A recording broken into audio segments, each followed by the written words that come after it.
Hey there, gamers. Welcome back to Cryptic Gaming. Just going to try to do a live stream here to get our live stream tutorials going again. Just want to double check and make sure we are actually live here.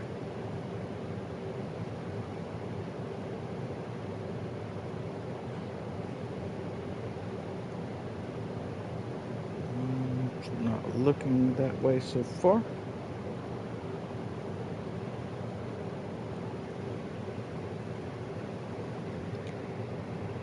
Come into YouTube here on our phone.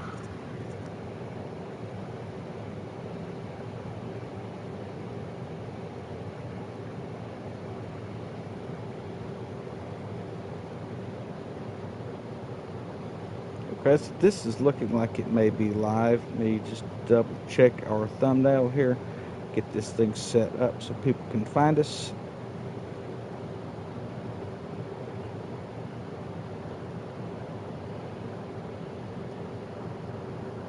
Okay, and there.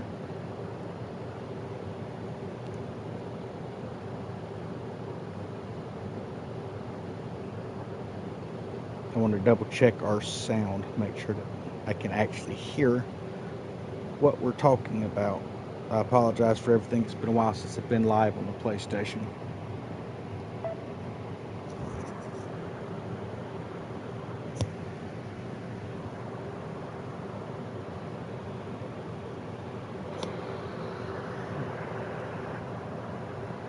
Okay, we're going to get loaded up in here. Cloud saved attached said our cloud is newer. Okay, so what we got to do is get this signed up here, get loaded in. We've been playing on Xbox a lot, and I did hear my volume, so we are good to go. All right.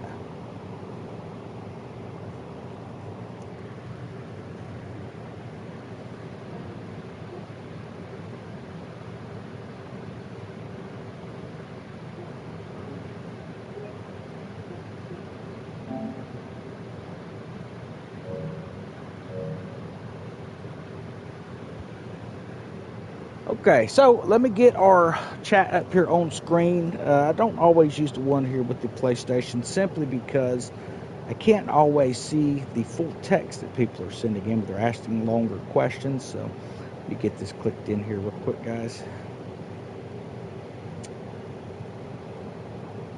Okay. This will make this a little easier on me anyway.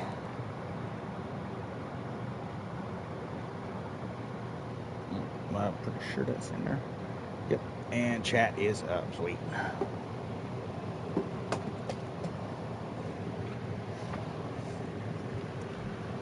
Okay, so what I've been working on, I know we all were a little disappointed at hearing about the little deal where we lost our faction wars. Well, we haven't lost it, it's just been postponed. So what I'm currently working on is I'm trying to get my actual ships and stuff situated here. It's going to take me a second to get used to this controller here again. So what I've been running is I've been running Megafort Wolvenhall. I've also been running a lot of this stuff trying to get pieces of 8.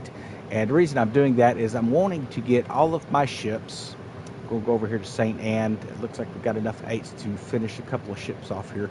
Getting everything upgraded to where they can be brought to a level 15 ship, which also includes I will have to be farming out certain types of weaponry and stuff. So I've got some really good ideas for some things in the future. A nice battle bark build. Those are some of my favorite ships back in year 1 is using a battle bark, just taking a bark and kind of tweaking it up to do damage. So it's going to be September the 2nd, I believe, or something like that, when we actually get that Darktide Lullaby, which is where the key piece of equipment I'm wanting, which is those Hell's Gate Serpentine torpedoes. I want to get those for several ships actually, but one of them is a battle bark idea I've got in, and I'm going to show you why. It's 5 torpedoes. As long as nothing's changed, nope, it is still going to be here. So this here's that has the spirit mending, and the further away you are from a target, the more healing you're going to get. You can get up to 50%, so that's going to be pretty sweet to have on there.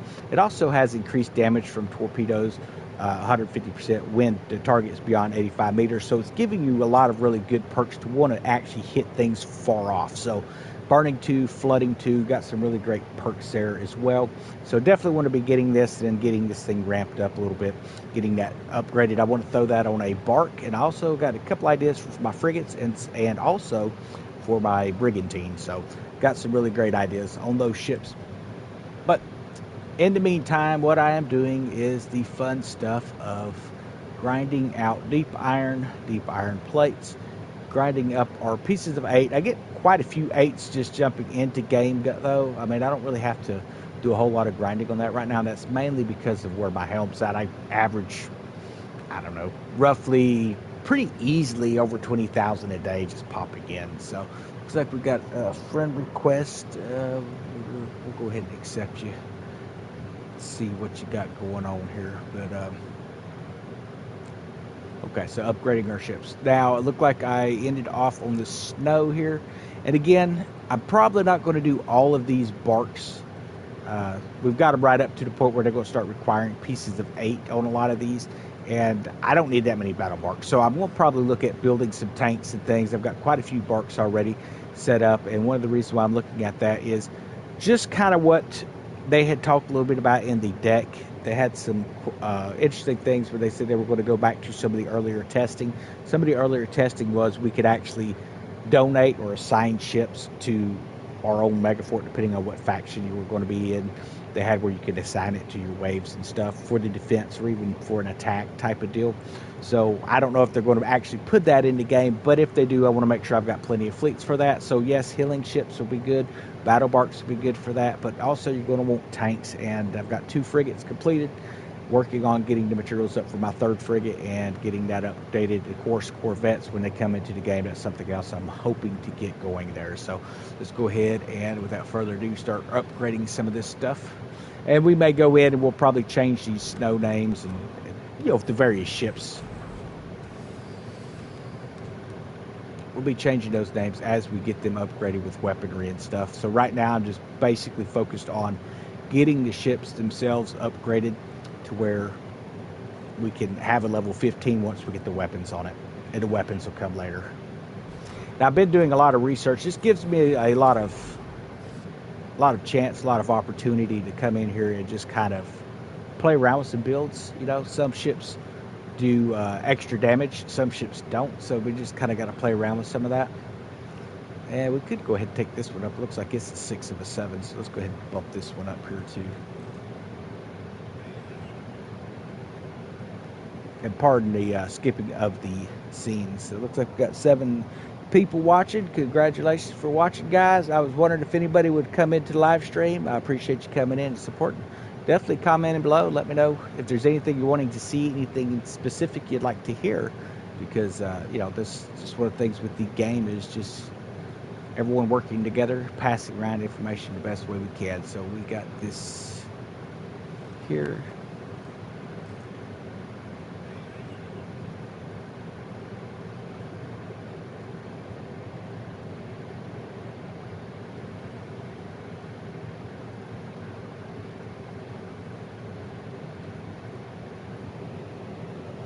Yeah, definitely going to have to change a lot of these names. As you can see, it's just whatever materials I had, building up ships to just throw out there to grab collections from our warehouses. Now, I don't know how many ships you will want to have to do that. I do recommend having around at least 5 upgraded ships. I would upgrade one of every style of ship. That's just me. Okay, we're just kind of coming down to the wire on our 8s. This will be the last upgrade we do. We got to go back to grinding here. So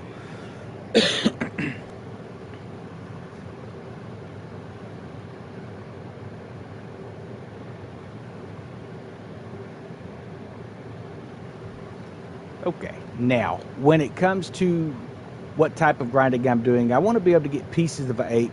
I also want to be able to grab guild marks, and of course any kind of SP or anything like that, which SP is kind of not really anything directly I'm trying to get. Luckily, I've been able to spend my smuggler tokens on things that I don't really want. I can't buy any more of those demi cannons. I'm almost starting to think maybe there's a limit. Don't know that for sure, but I'm not able to buy any more cannons at the moment, so I spent all my tokens on other stuff, and we can open some of those boxes and see what we got. And I'm not seeing anything here that I want, so There was a lot of people talking about buying these chests for the double silver. If you look, it says 1.5, so it's not true double, unfortunately. But like I say, it's one of those things, you get plenty of that stuff. It's 3 in the morning for you. Just headed off to bed. All right, man, you have a good one there. So yeah, and that's kind of what I'm doing right now, is just farming out this fort. So I've got a newer build that I'm running on my Frigate, and it does all right. We'll get loaded into queue here.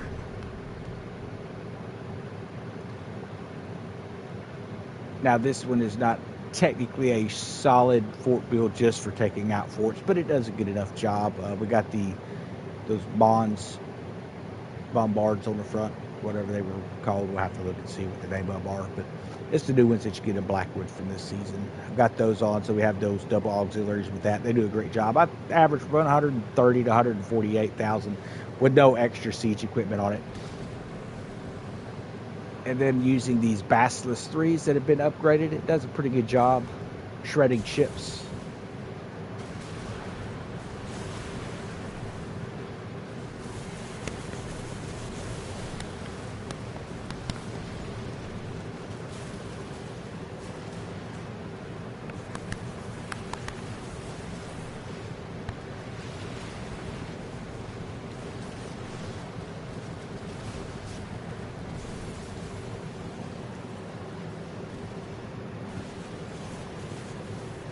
Obviously, I do not want to sit still very long. But in this, I can get pretty much any of the materials I've been looking for. Now, there's a couple ways you can run this. Now, Commander Acti, if you got a lot of people just grinding on him, I don't recommend pulling off of him without getting some shots. But you can actually, once you get you some shots in, you can focus on the fort. Just kind of refocus your effort on the forts. That way, when he does drop, there's a lot less time.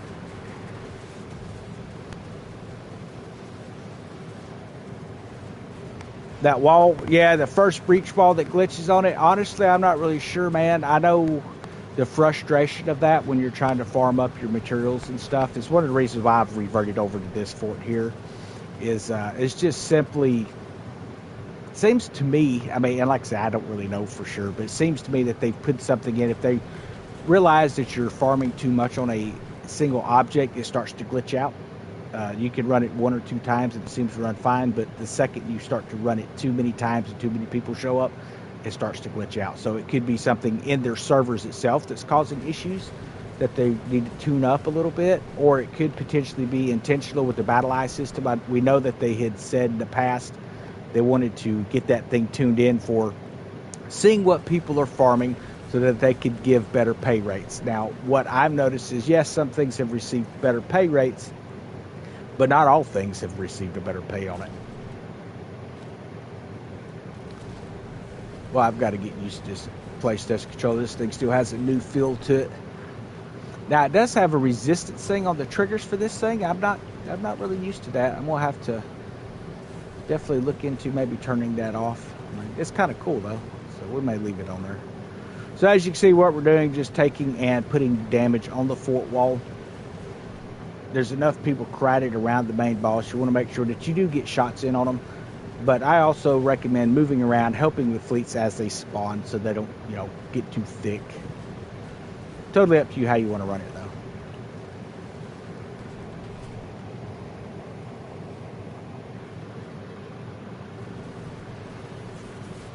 I need to adjust my right joystick just a little bit.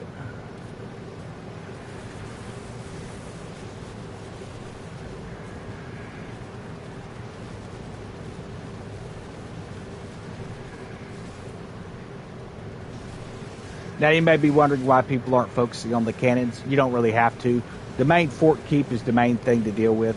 Now, we can take those out if we really wanted to. It makes it a little easier for folks.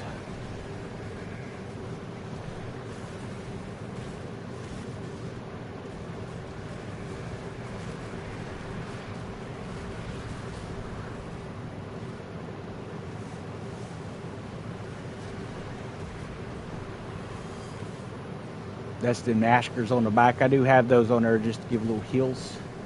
And race.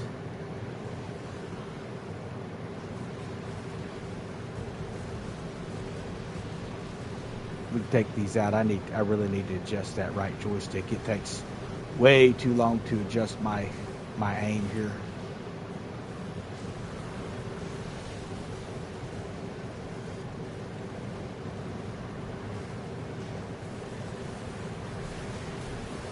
And we hit somebody.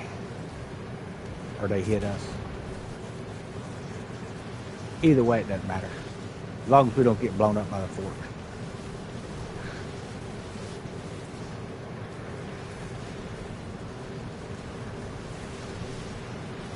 So each stage of this pays out pieces of A. It gives you those upgrade parts. You can even get masterwork kits, if I am not mistaken, and ascension modules. And I think I get roughly 13 ascension modules. You know, you see how people kind of gather up in a little circle there. I still have not figured that out. That typically causes the fort to fire at you into that location.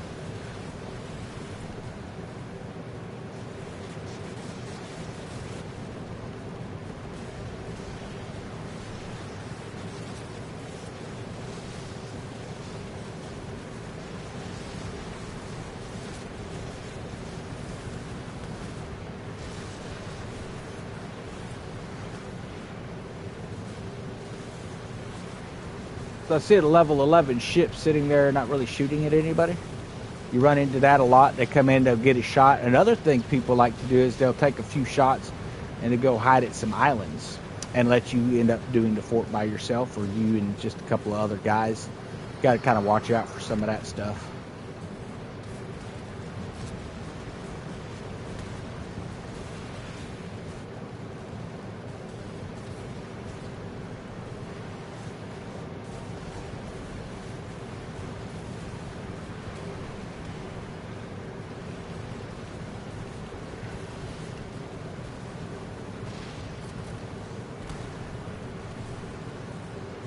And of course, aiming for weak spots, hitting whatever we can get though.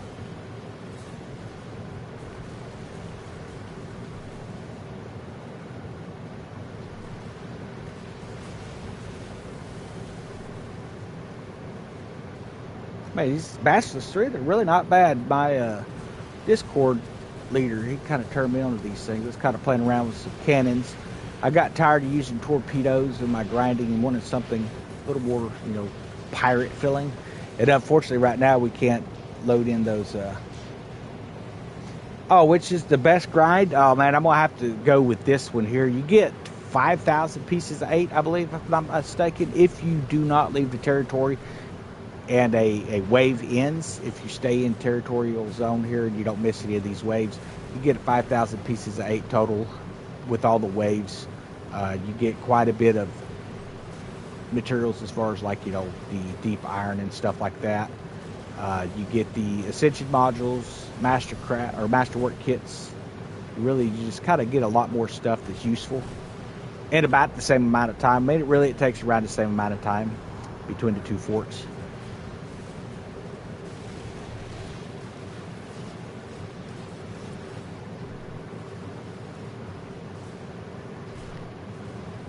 So again, you can, depending on how you want to do this, the main thing is to drop the central, keep weak points hit best, and you can sit there and you can sit in one spot like these guys and shoot at the towers and the cannons and stuff, or you can just kind of keep moving around.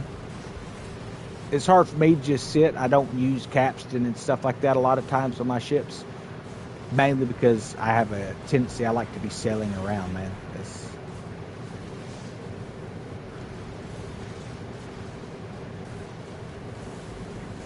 We do have quite a few ships out here we can go hit. That's a pretty sweet hit from way out here.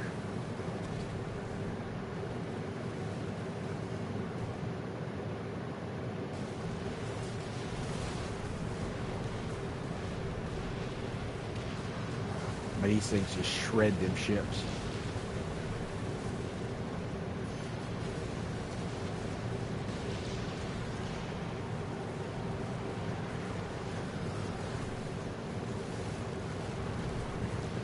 And here's where you definitely want to be moving, where those bombard towers go online.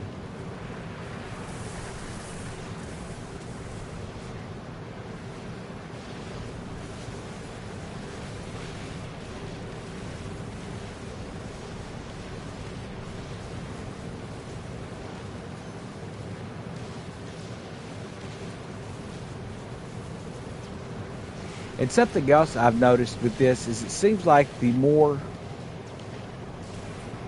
of your XP or infamy that you earn in this battle, it seems like you actually get a different pay than most people. So I run solo a lot, and I've ran with people solo, and they'll end up getting like just deep iron, and I'll end up getting deep iron with deep iron plates. So I don't know if it's truly random what's coming out of those boxes between people, or if it's going off of an infamy system as well.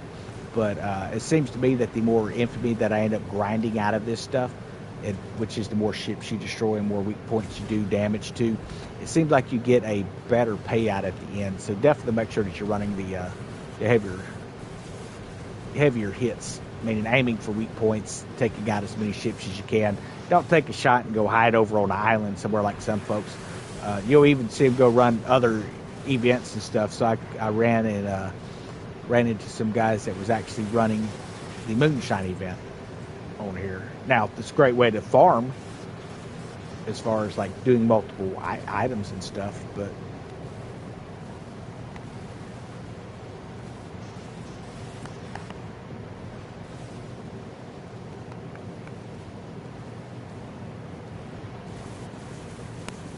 oh, Coach, so did you decide to end up getting the game, man? I've enjoyed it. You know, there's kind of a love-hate relationship between a lot of people in Ubisoft right now. I kind of look at it that the game itself, you don't really see any games like this on the market. I mean, there's just really nothing like it out there right now. And I would rather see them take their time and make sure that they get it right than to end up getting a game that's got a broken in-game feature. So I was recently playing Mafia, the old country, man. I tell you what, the game itself was a lot of fun. The storyline was really awesome. I really enjoyed the storyline on it. But the end game was, to me, was kind of weird because you can go out in like full explore mode where you can just kind of go around and see what's going on, drive any car, ride any horse. But essentially, you couldn't actually do anything. You couldn't earn money or anything. You couldn't take part in any of the gambling events or anything to advertise. It was kind of eh. So, finished that game out. Mostly I try to do, game reviews and stuff, but that one there, I would wait for it to come down in price. Yeah, unless you just really like the Mafia storyline and have the money to blow. I don't see where playability is worth $50, but that's just me. Now I am still getting that popping sound in the PS5 headset. I've got some stereo headsets, and I thought they had fixed that. Doesn't seem to be. So I'm going to have to switch just to a monotone setting, I think. I don't know if y'all can hear that crackle popping over on your end. If you can, definitely let me know.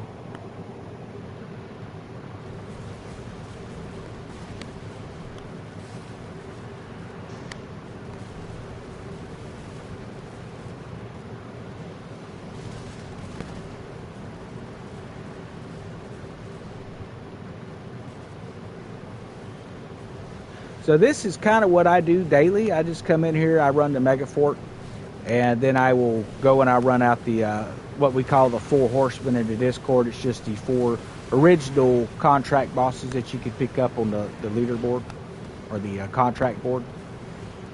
Man, we're getting pummeled here.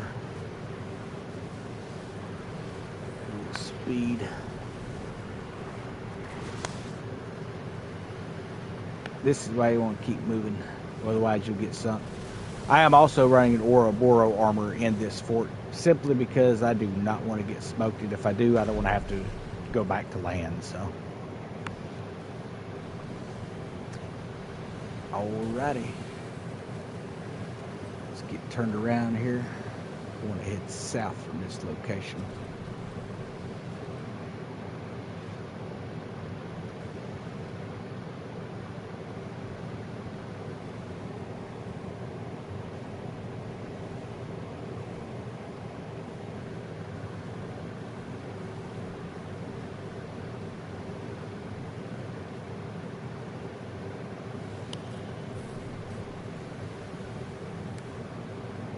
Okay, now I'm going to show you some of the other grind issues or other grinding things that I do in here. So, you can run this thing back to back to back to back to back if you want to. And in fact, it's the quickest way to get your frigates up. graded. It's a quick way to get pieces of 8 and things like that. Now, there are better ways to get 8s if you're looking just for pieces of 8 and just for infamy and your guild points. I'll show you where to do that at too. But one of the things I also like to do is I come in and I do a lot of fort plundering. And it's not always Houston. It's just kind of whatever ends up showing up in my Helm. The reason I do that is I try to keep my Gold Skull products up to par. I'd like to try and keep about 10 to 20,000 of each of those if possible, so I can sell them off for quicksilver. Okay, let's see what we got in our chests here. We'll probably open them other chests I bought from the pass, or from the smuggler pass also.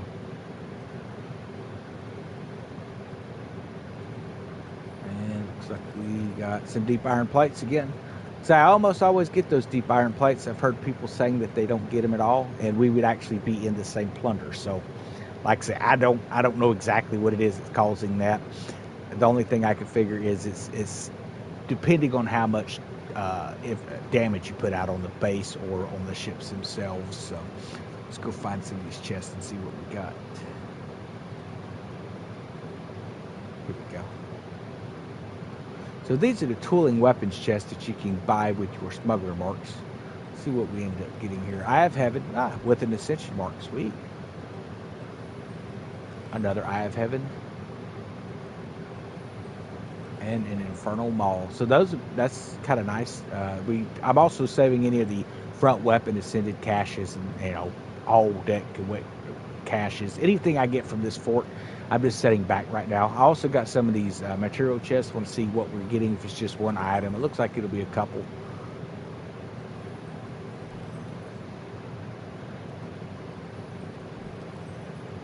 Then of course, smuggler supplies. Got a ton of these. These are the old smuggler chests that we would earn, and I still haven't opened them all up. I mean, it could be anything from dinners to materials. Usually you get something of each. You'll get some kind of a crafting item like sheet glass. Then you end up with some steak dinners or some sort of a drink too. So these are actually pretty nice to have, and I just keep them stocked up because I don't really need any of that stuff right now, so I just keep it stocked back. Now let's make our way over to St. Anne here. I'm going to go clear out my warehouse.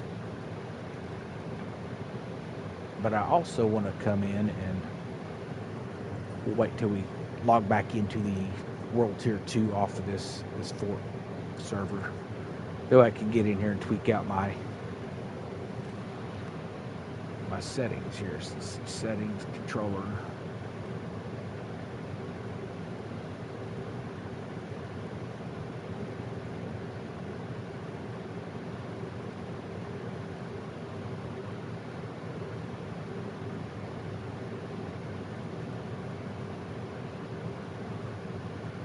What all this auto lock stuff is.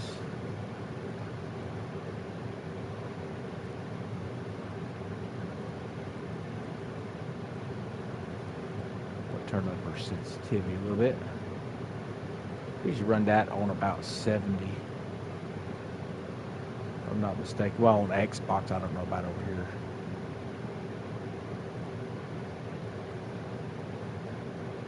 Aiming. Not letting me adjust in here. Okay. And switch back into World Tier 2.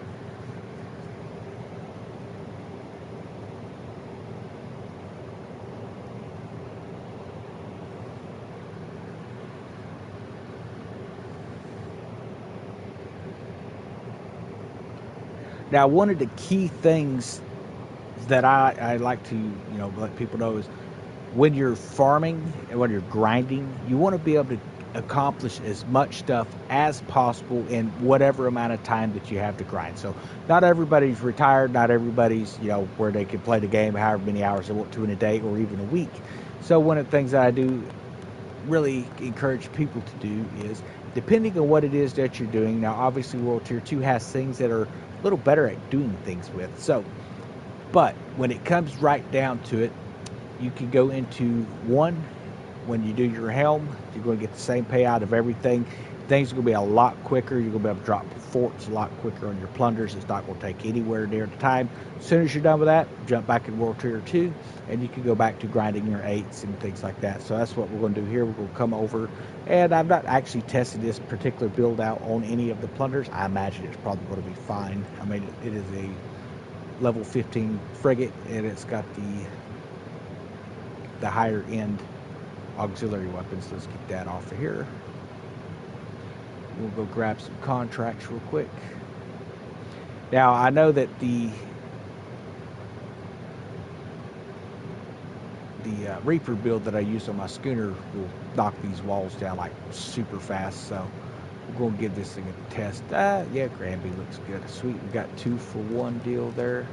Looks like we got a Dooster and a Delis. That's nice if you can get them all in one location, but hey, we'll take what we can. So we'll hop up here. Go ahead and mark this location.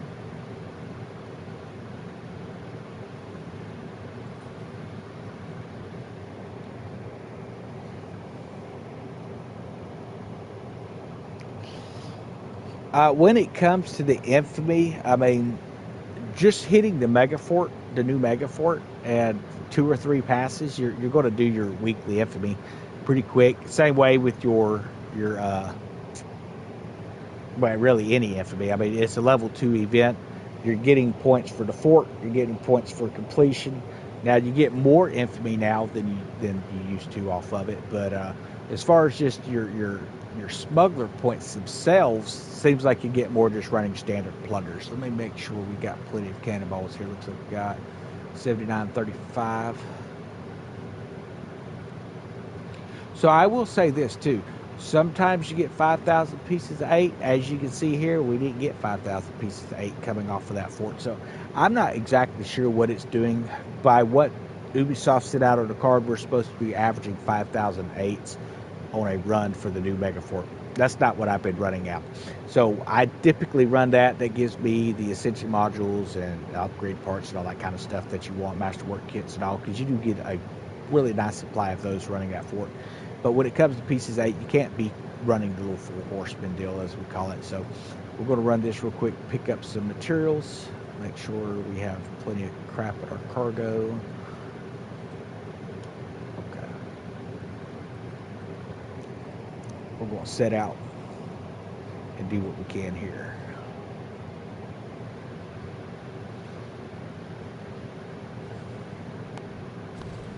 Now, running these, especially for the newer players, running these particular types of fort events, the plunders and stuff, you're going to get silver. You're going to get a lot of really good materials and stuff that you can set back in your warehouse. There was, I don't know if y'all caught the deck, there was some questions about warehouse space and things like that, you know, running out of room and all. So I put out a warehouse management video. We'll talk a little bit more about it in the game here when we get back to shoreline. But what I do is I make sure that all of my food is at the final preparation, meaning no raw stuff sitting in the cargo. If you cook everything, you're only taking 1 square instead of 2, because it will take 1 for raw and it'll take 1 for cooked. And then of course, if you're cooking those into meals and stuff, try to minimize it to the ones you're going to use. And you can ditch anything you're not going to, or give it to a friend who wants that stuff. But I don't actually cull any food products. I keep them all in the warehouse. What I end up doing is I will salvage any weapons that I'm not using, and anything that's got an ascension point on it, it's a weapon I might potentially use, I stick on one of my pickup ships. Now that helps get me up to level 15 quicker with them. Yeah, I was wondering how well these would work against the fort, so they do pretty good. Of course, it's tier 1, so I mean, it's almost impossible not to get a good showing, but that's one thing I wish that they would get rid of, is the cutscenes. I find them to be very annoying, but that's just me.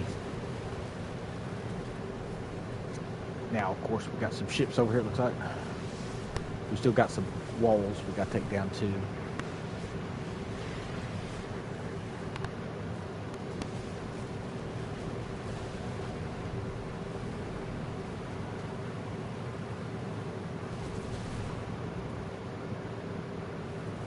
wasn't sure if we hit that wall or not. We missed it.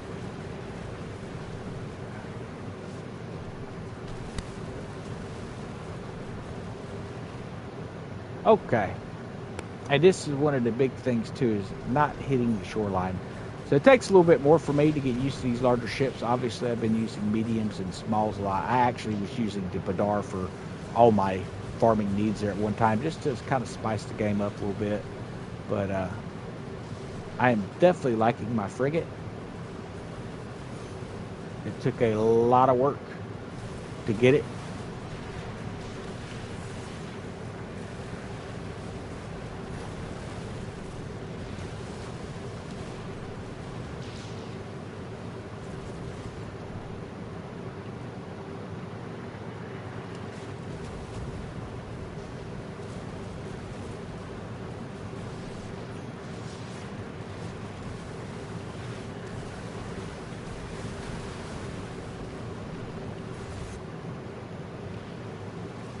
Now, if I had thought about it, I'd have switched back to my other armor. But I usually run different setups for different things here. So as you can see, we're grinding through the infamy tiers here on this very quickly. And we were basically ran, what, the Mega Fort, the new Mega Fort once, and then this here. So, and we're already at tier 3. We'll probably be at tier 5 in just another couple of events.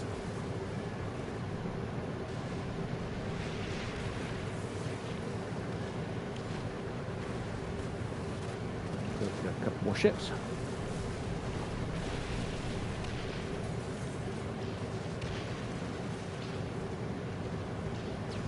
Like I say, torpedo build that I use, way stronger. Takes these ships out a lot quicker. However, to me, it's a little more fun to watch the cannonballs fly.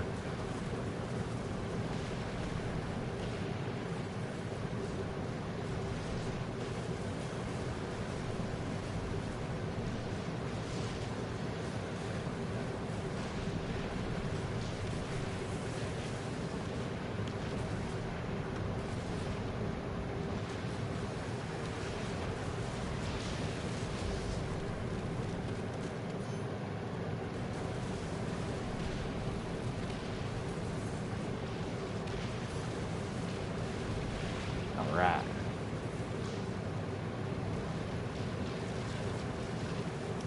Now there's a weak spot on the wall right here. We want to be able to stay kind of close to take this thing out. Where's that going to be at? Right there. Now this ship does happen to have a capstan where if you're sitting at full stop or half sail, you're going to be able to take less damage. But it does also, if you're in a group, it's going to make everything aggro on you. We're obviously sailing by ourselves, so not a big deal. Everything's going to be shooting at us anyway. But if you ever play with friends, like, why is everything shooting at me? That's why, because you're giving it a threatening stance. They get that half sail or full stop. And then the other furnitures that really kind of add perks to that, it will actually make it a little worse for you.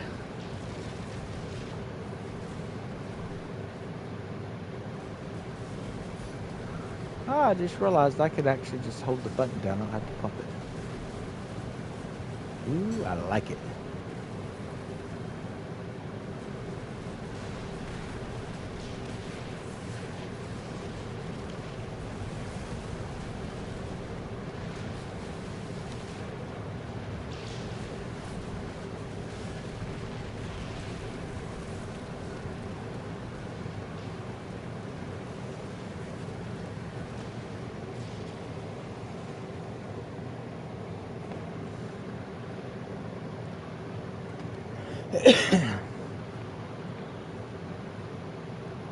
Okay, if you look up at the top, it tells you we get that Helm contract completion at the very end of the plunder, and that will actually complete both. It'll be a 2-for-1 because we're carrying 2 contracts for this area.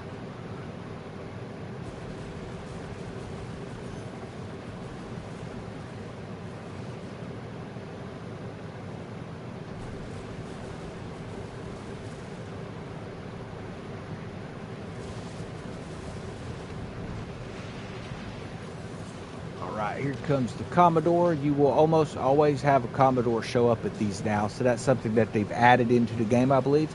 And it does kind of add a nice little effect to the battles, where it's not always the really easy ships, but they're not hard either.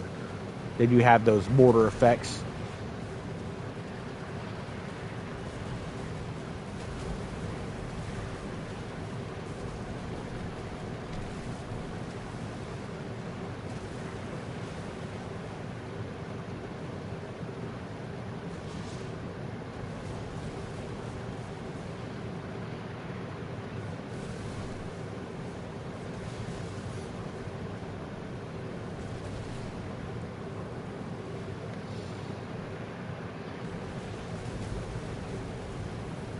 Now, I've not figured out why we have recoil when firing the cannons, like, you know, actual barrel rise. They're essentially individual cannons. I guess it's making the ship raise up on one side a little bit.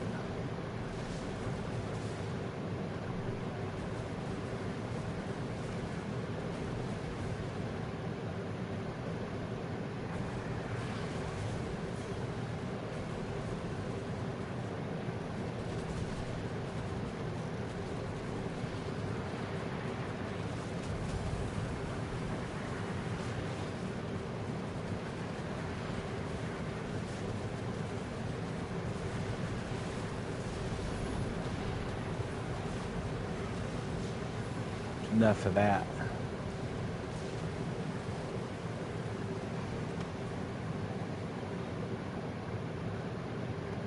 There's a wall here somewhere.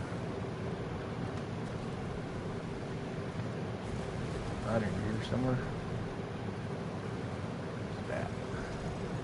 They've made it almost impossible to see. There we go. With all the fog.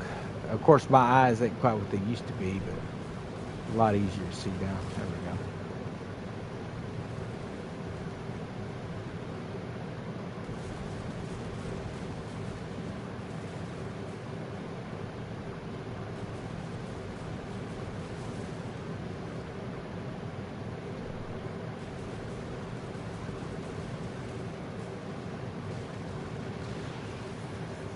Well, we chew through some cannonballs with this stuff here.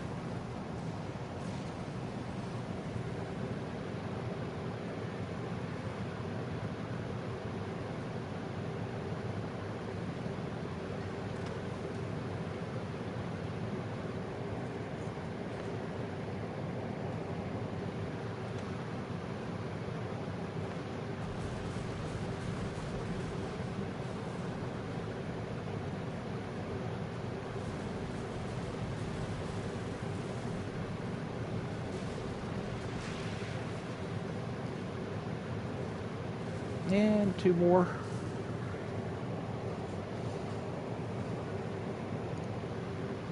Come on, come on. There we go. And this is the last stage of this one. Then it looks like we had one at Deuster and Port de Lis, I believe it was, if I'm not mistaken.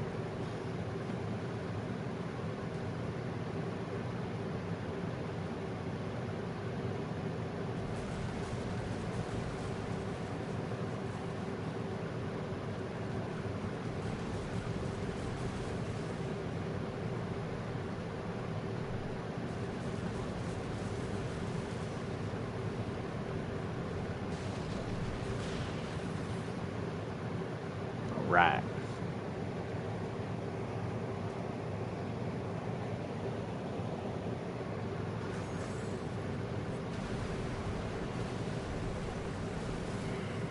Now, you can travel back the long route, or what I usually try to do is I try to add a couple of things in here. I'm not too over encumbered, so what I typically try to do is I'll try to jump up here and snag this treacherous turn. It looks like it actually starts at a minute 40, so we may grab one of the other ones real quick. If show of strength would show up, we could hit it and come down as usual the way I like to do this, but let's see if it showed up down here. And it is. Okay, sweet. So Deuster will be right here. This is where we want to head next.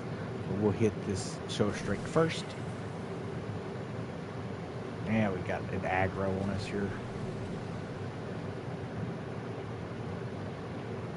It's just a Commodore. I guess we'll have to take them out. So you do get more infamy and things for these Commodores here, by the way.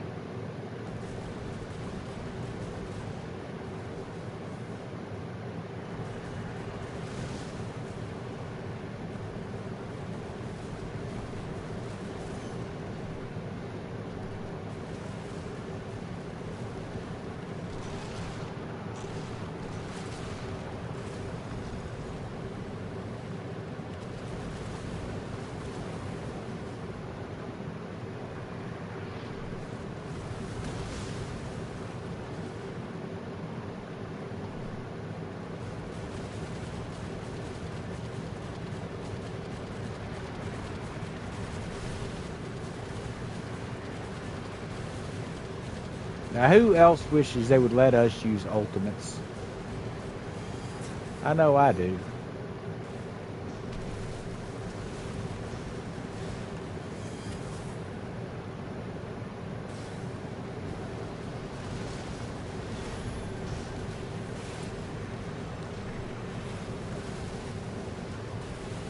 And it never seems to drop anything. Well, we're right here to fast travel, so let's go ahead and drop off. Then we'll grab that show of strength down below.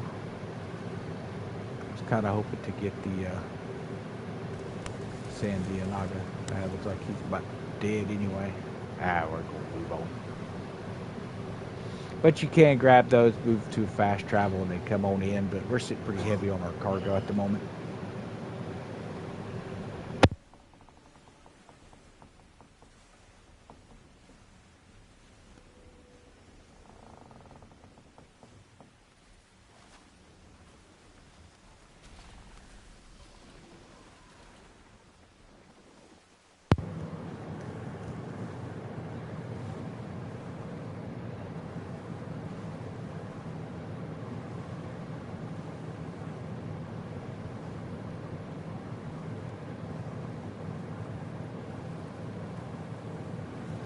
Here we go.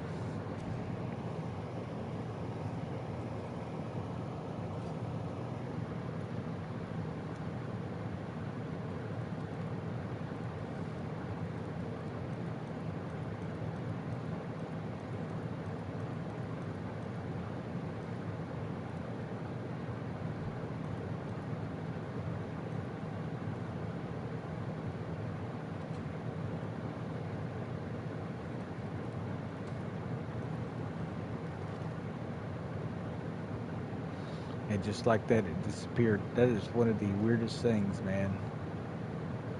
I have still not figured out why sometimes you can find it and sometimes it goes away. We'll just have to load it down here.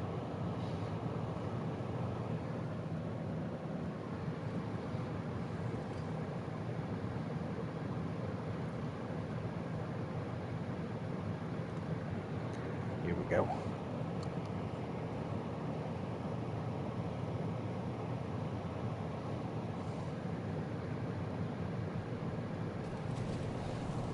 Yeah, so Martin had asked earlier which fort is the best to grind, Houston or the new one. I mean, it really just kind of depends, honestly, when I think about it, what it is you're trying to accomplish. If all you're worried about is getting the pieces of 8, then I would say neither. I mean, you get 2,200 or 2,000 running Mega Fort Houston.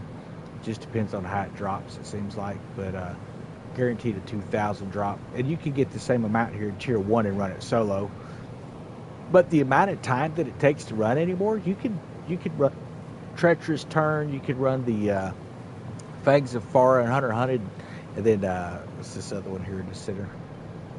It pops up right here.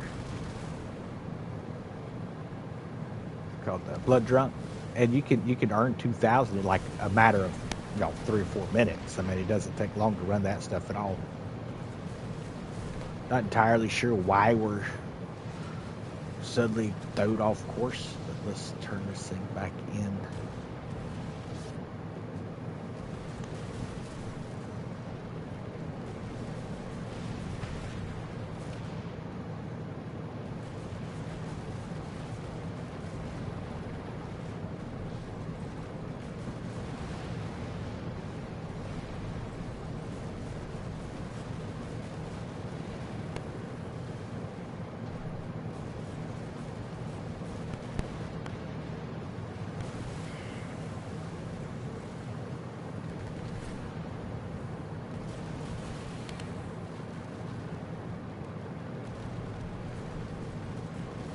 like somebody may already be plundering this thing.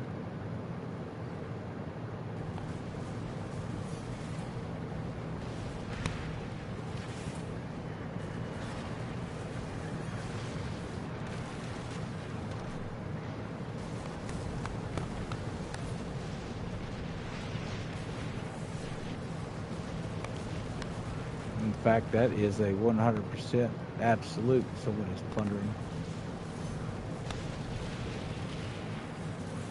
Well, we'll just have to join in on their plunder then, won't we?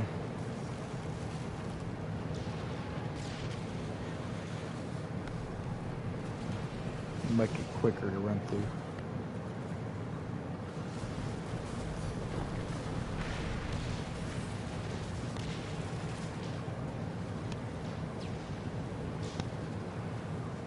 It's funny because I don't see any actual players over here. So I'm missing something.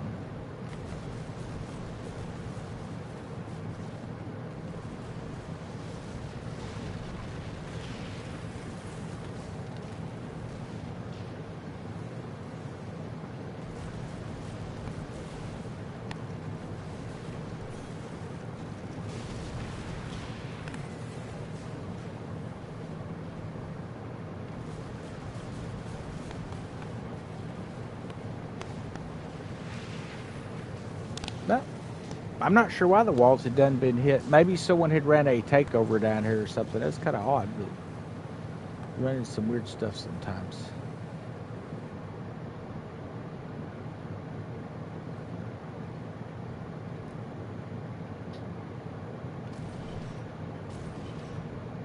Yeah, it could be a faction came over here and plundered. You'll see that sometimes. They must have already cleared out the ships.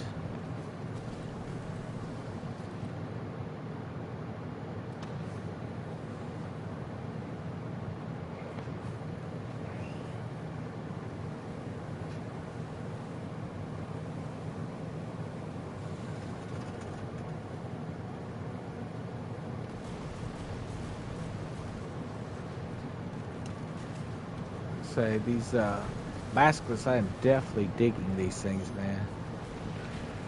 They do a really good job.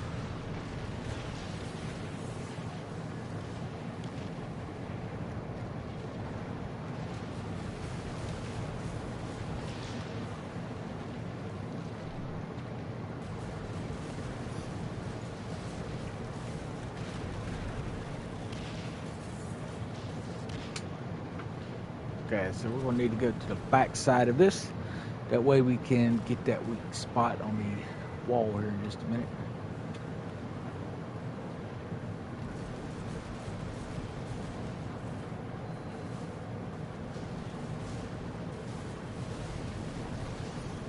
Now we also have a sharpshooter here we're going to deal with.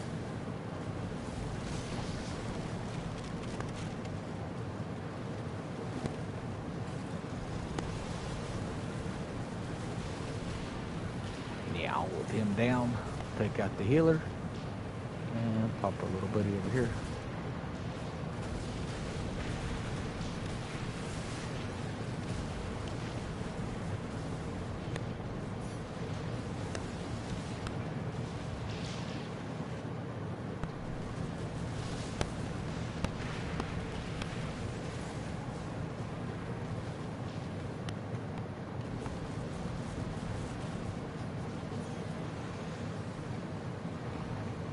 Okay, headed to the back. We gotta go take out this weak point.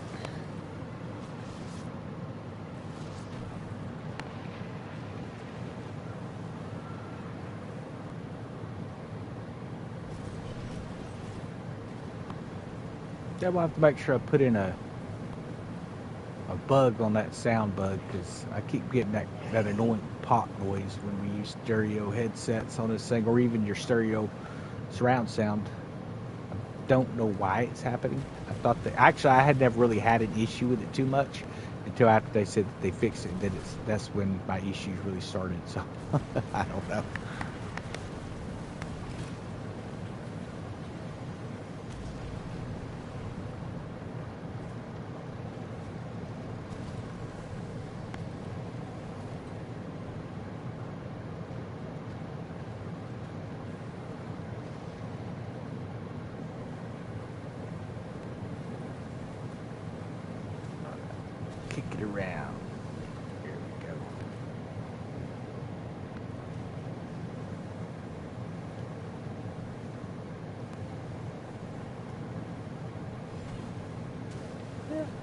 sharpshooter.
Sometimes boarding is the quickest way to take the enemy off the map.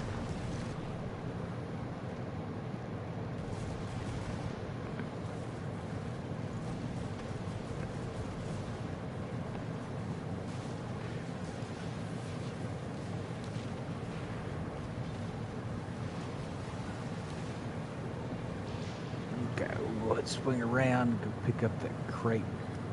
We're getting pretty close to the end of this one, it looks like.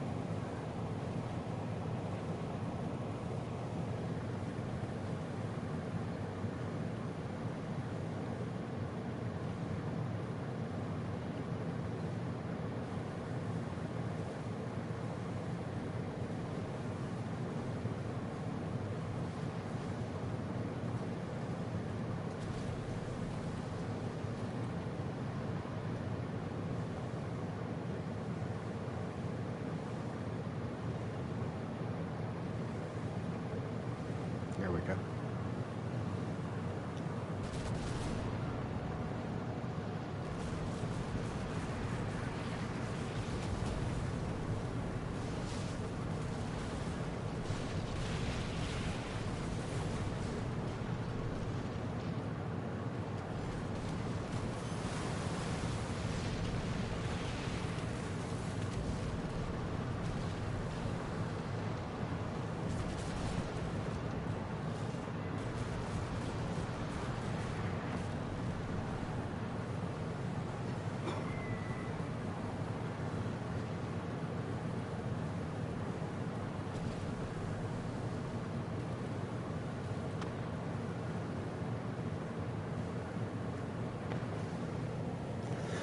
Now, I did play around with some options on this thing, like putting secret cache on and even balancing out some of those the balanced masts and stuff, and give you a little bit better acceleration and turning.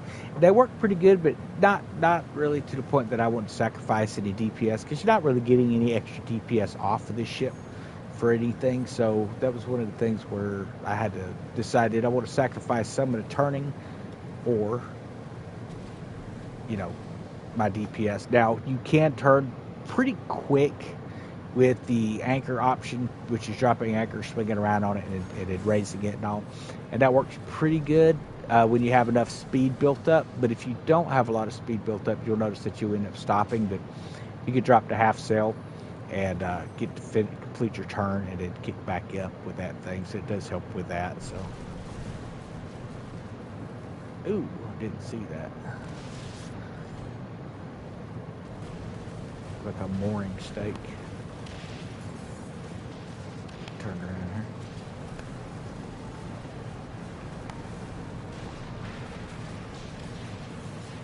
And of course, you could always pop a water barrel. Get that extra speed. Now, that has got this one here, so do we have a Fort de List to run as well. As far as I know, there's not any bosses that hang around that area anymore. Sometimes you'll find the Hubok twins. You can run over and grab those guys just to mix things up. But we're right here in the fast travel, so we're going to check that location from there.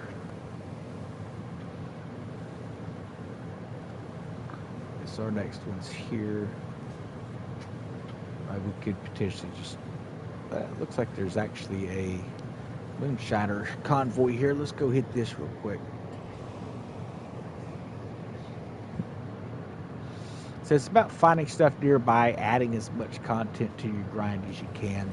And like I say, you can do all this in tier 2 as well, but one of the things you're going to realize real quick is it's going to take you longer to defeat this stuff. And the payout is so minuscule what you end up getting more of that, to me, it's just quicker to come in here and do this. Now, there are some things you obviously want to do into for ascension parts and stuff like that. Okay. Looks like they destroyed the fleet, but did not take out the Matic Moonshiner, which happens quite a bit when you have random players.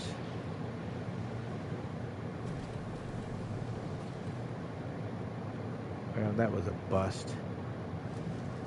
You always end up with good Samaritans meaning to do well, and they end up just aggravating you on the sea. Like this dude. Come on, dude. Why don't you back off?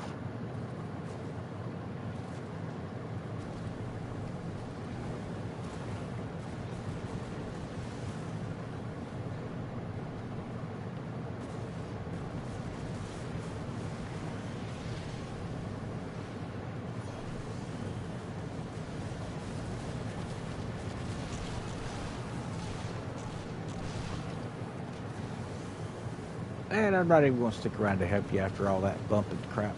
So, all right, let's go over here. Let's run this fort here. Now, you can hit these wind pockets, right, especially with the medium and small ships, and really catch a boost. Now, I will be honest, I'm not entirely sure why it seems like some wind tunnels pick up speed and some don't. I've not figured that out yet. I don't know if it has to do with position or what. You know, I'm really not sure.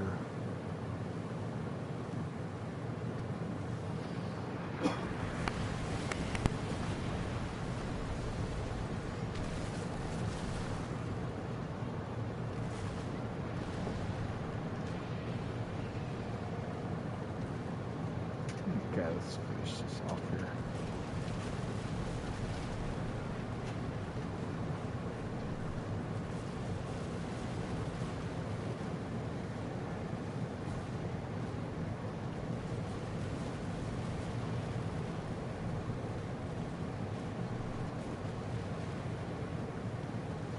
Alrighty.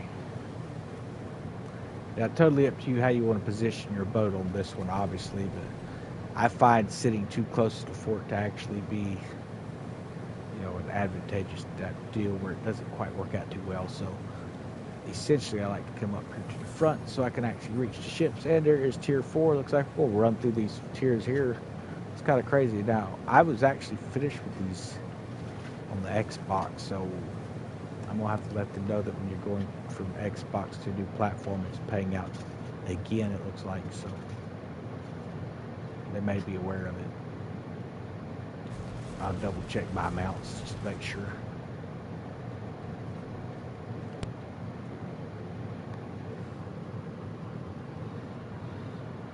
Okay, now with this one here, you can do it several ways.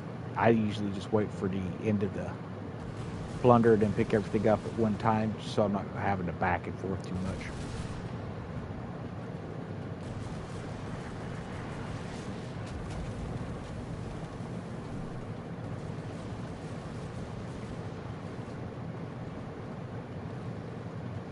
Going around here and show me a little bit of red. There you go.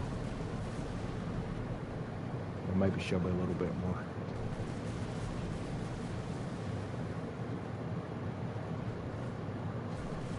Now that negation, that's only supposed to happen in PvP when using this frigate against smaller ships. It actually is happening against NPCs. So that's something else that I'm still waiting for them to fix. Been reporting it, not seeing where they're reporting it. You actually get a 20% reduction of damage going toward small ships. Now, like I say, that's supposed to be a PvP only deal, but for whatever reason, it's happening across the board. So it's a good thing that they actually are kind of taking a step back and not releasing this faction war stuff right now. They're going to fix some of these little common issues. I mean, they're not game-breaking deals, but it is some things that obviously you would like to have resolved. So So we're going to be taking out this wall here in just a minute.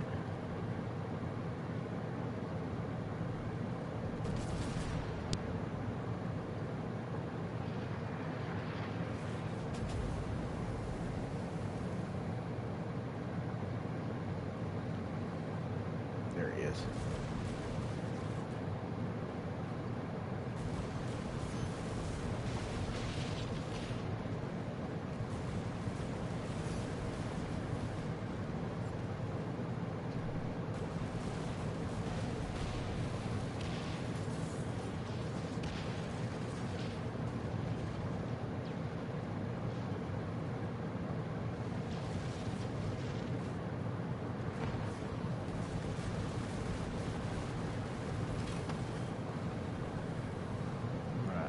Phase is done. We're going to move back up here so we don't have people hide behind rocks. But really, anywhere you go, they're going to hide on you. I mean, really. It just seems like they're not going to come straight out.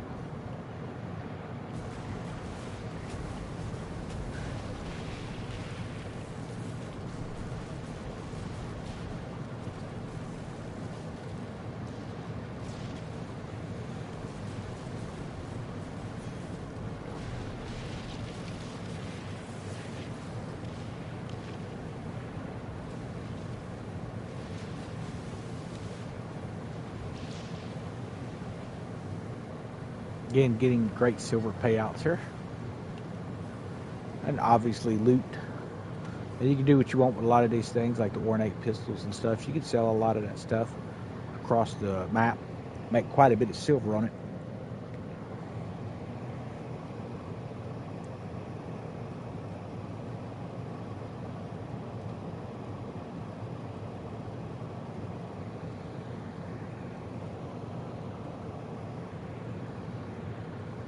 Okay, we got a couple of guys coming in here. And we're missing.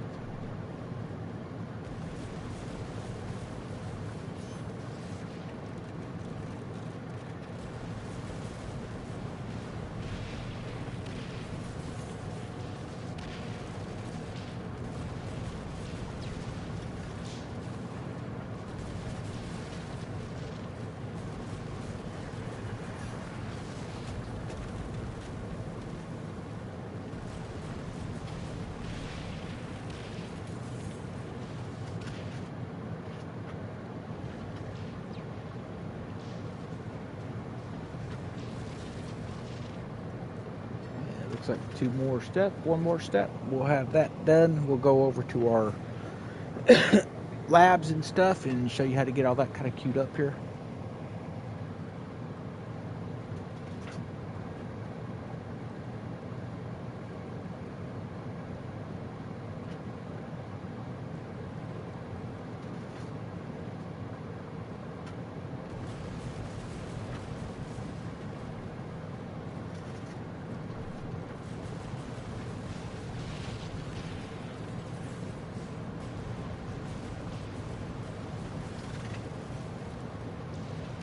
Back there.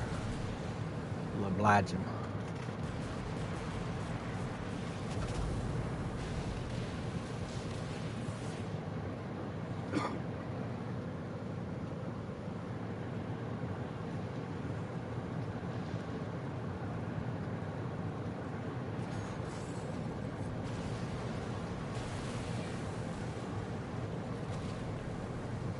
All right, so pretty sure, we're going to double check, pretty sure that was the last contract on that. Yep.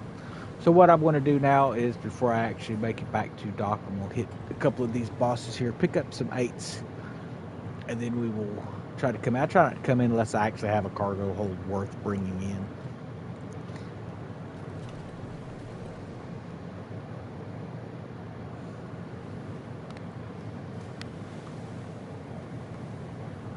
I've got 10:09 on my screen over here, so we're going to hit this. We're going to look see exactly how much we ended up pulling off of these little bosses here.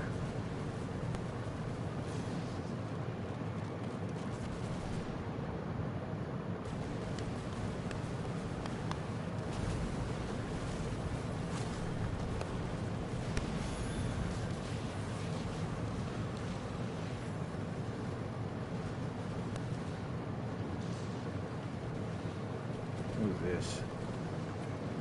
Ah, we got another Commodore over here.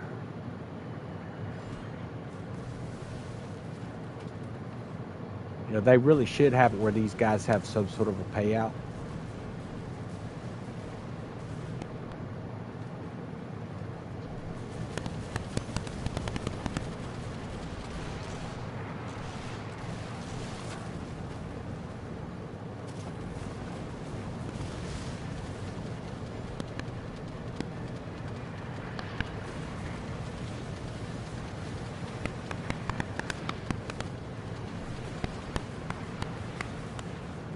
Or at least have to reload.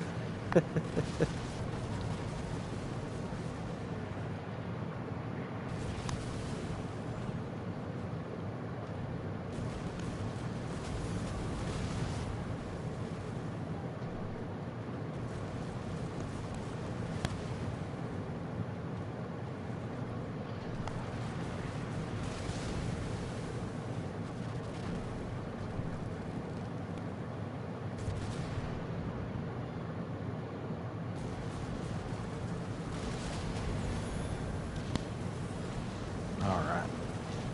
Gotta take care of that. Let's see if it'll let us fast travel now. Now you do earn smuggler points by running these things out, getting rid of those Commodores. So I want to spend all my smuggler points out earlier, which I did on those chests. Like I say, for whatever reason, it works on everything except for the actual Thunder Dragon cannon. So I didn't know if there was a glitch in there, so I went ahead and spent everything on crap I didn't really want, didn't really need, and we're going to see if that helps reset it. I mean, at this point, I'm willing to try anything. I bought 5 of those things, which is pretty sweet, but it's not letting me buy any cents. So it looks like we've got another Commodore here. So this is what things, as soon as you have any kind of a wanted level, especially DMC, you're going to start running into Commodores. Doesn't matter what side of the ocean you go to.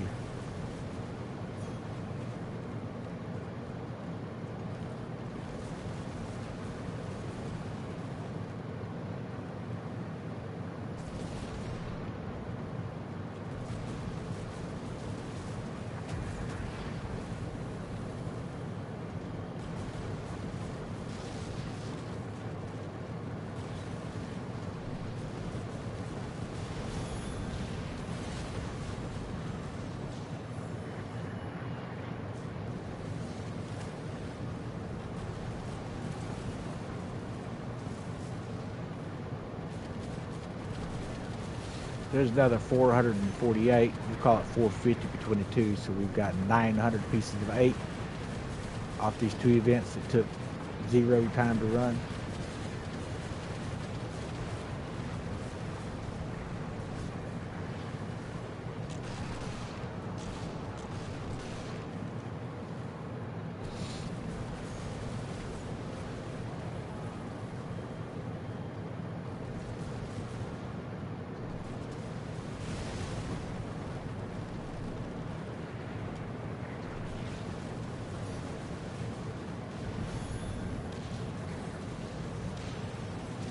All right, now let's got him. Let's go up here and run this one.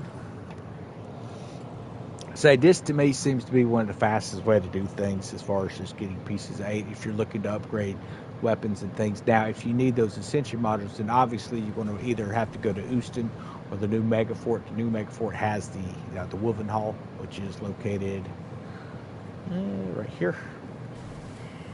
You have to be in Tier 2 to access it.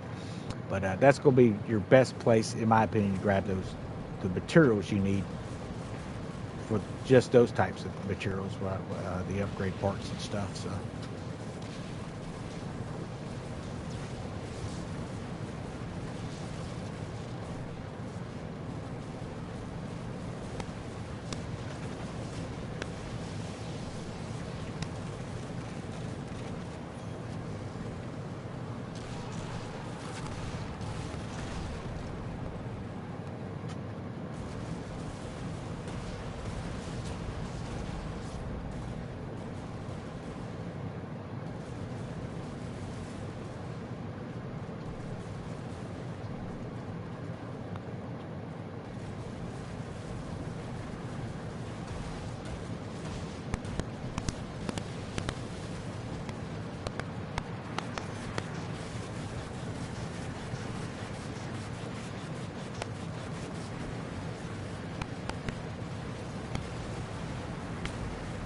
Okay, we got our Commodore back on us. This dude just keeps coming back. He must be the new Davy Jones or something. He don't stay sunk.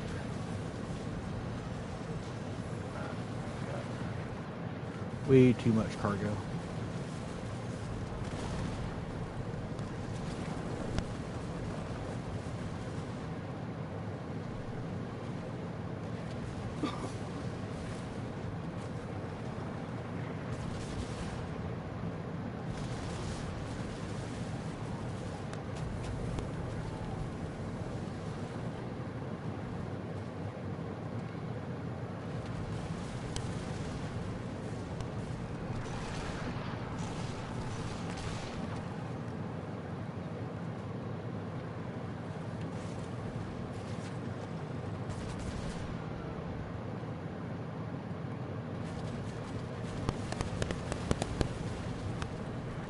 Okay.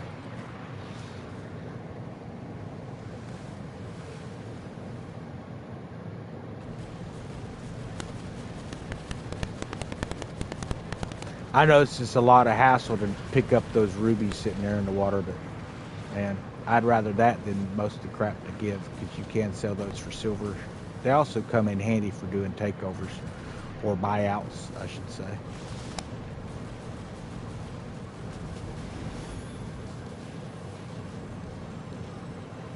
But again, like I say, you can earn your smuggler points to get those tokens. Here we go. Now, what do I want to dump? So I will take it. I will dump crap like this that I'm not currently using just because I have so much of it. Jettison. Go ahead and snag that stuff over. And of course, you can pick up whatever's left. Leave the rest in the water. So let's go empty our warehouse, or empty our cargo into the warehouse, and then hop over and check out our forts. Make sure we can get these gold skull products going. Then we're going to go do some of the liaison missions. We're going to take and blow up some liaisons to pick up some more Helm materials, and then we're going to go and blow up some liaisons to get some easy, quick pieces of 8 that don't cost you anything to grab. So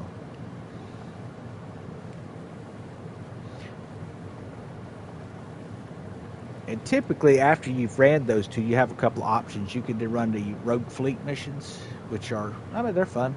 But if you run them, then you end up removing the mark for death that you have on you after you blow up these liaisons, which means that there's less Helm ships coming after you, so you're not really getting those extra Helm materials. So, okay, looked up all this mess here.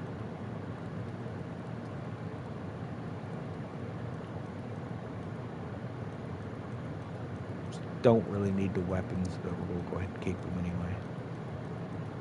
We can salvage it, pick up some silver from it.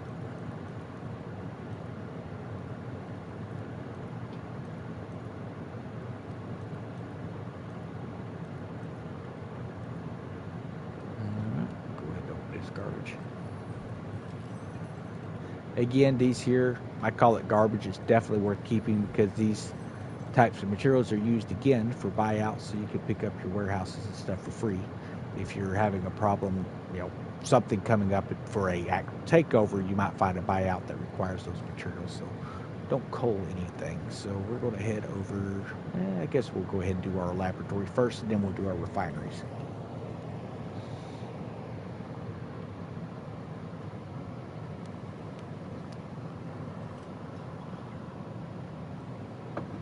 Now, I'm going to take the fast travel route. Now, you would have to go up, do all the background and all to get to this, but I'm just going to hold my top R1 button and pop right in. Makes it a lot quicker and a lot easier.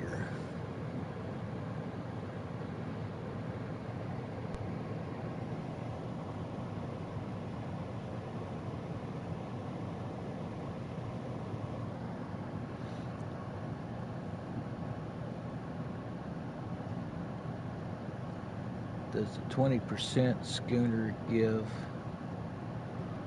make the weapon count to the worm's breath churner? I have to bring up the particular furniture you're talking about. Typically that just works off of the weapon, but yeah, I mean, if you're boosting certain weapons with stuff, but I'm not familiar if the, I don't remember if the schooner adds anything to the eye of heaven, simply because that's oh, heaven's mandate. Here we go. Sold aside. If you've got an explosive perk rolled on it, it should. We'll double check the furniture piece that you're talking about. So let's go ahead and get these gold skulls processing. Now these do a 2-for-1.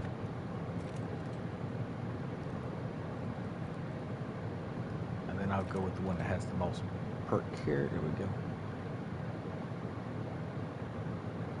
So if that worm's breath churner, like I said, I think I've actually got that on a ship, but we'll double check here real quick. So,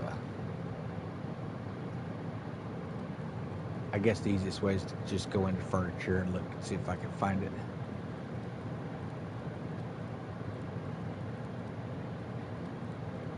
Let's see here.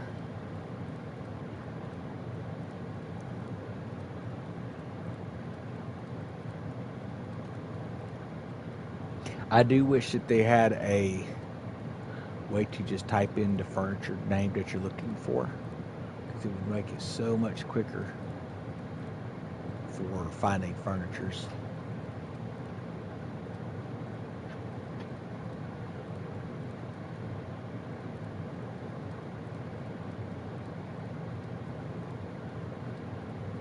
Let's see.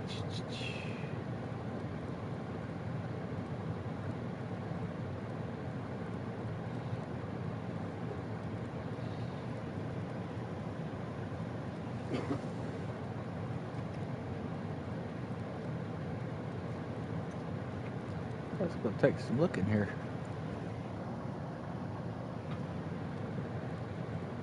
Yeah, I was thinking it was a major furniture. See, we'll have to look through here.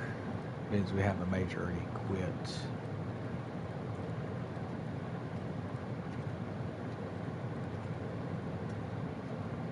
Here we go. So this is going to increase secondary damage of explosive weapons by 20%. Yeah, so it should work in conjunction. Like I say, unless Ubisoft decides not to let it work that way, this should work with the schooner's ability to add the explosive damage as well. So should help with that. I don't see why it wouldn't. So we just have to kind of wait and see what they end up deciding, I guess. But it seemed like I was running that on my schooner for quite a while, but I've since moved some things around and stuff. And then there was a few furnitures that were working, and then they kind of, I don't know if it intentionally broke it or they reduced it. It was during that whole big mess where they came in and nerfed a bunch of weapons. Oh, we got to grab our contracts here. Okay, so those are working. Let's get these contracts right here. So typically I'll pick up the roving orders. So it looks like the Escal, we got Port Hermine, and Sultan Islands. Now you want to run these before you run the pieces of 8, which are found over here at the order registry, because you cannot fast travel with the other ones. So just unlocked Copper Fasting Station. Yeah, it's a great piece, especially if you're using those electric weapons. And the Heavens Mandates were phenomenal culverins at one time, and then they came in and nerfed a bunch of values. Not that they're not still a good weapon, it's just I think these Basilisks, the Basilisk 3 upgraded, they seem to hit a lot harder than the other ones. And that's kind of odd, because you're talking the difference between your higher grade weapons and the lower grade weapons, and the lower grade weapons are actually upgrading into higher hitting weapons now, and I think they're probably going to end up having to come back in and take a look at that and bring those other weapons up, because everyone just went down to lower weapons, which are hitting harder now. So kind of hard to decide. But yeah, that's what I ended up going with on this frigate here. I was running the Heavens Mandates on it as well, and they were doing a great job. But you like I say, kind of got to keep up with what they do with the buffing and the nerfing of things, and it seems to change about every week. So we'll bring up our missions here, and we got one. And that's, I don't usually bother. Wow, really? That's just like a big kick in the gut right there. Both of these are essentially just that stone. Oh well, we're going to go ahead and pick this up here, And we're going to go ahead and I guess we'll travel. We'll just travel straight up, come up and across. I grab all three of these typically.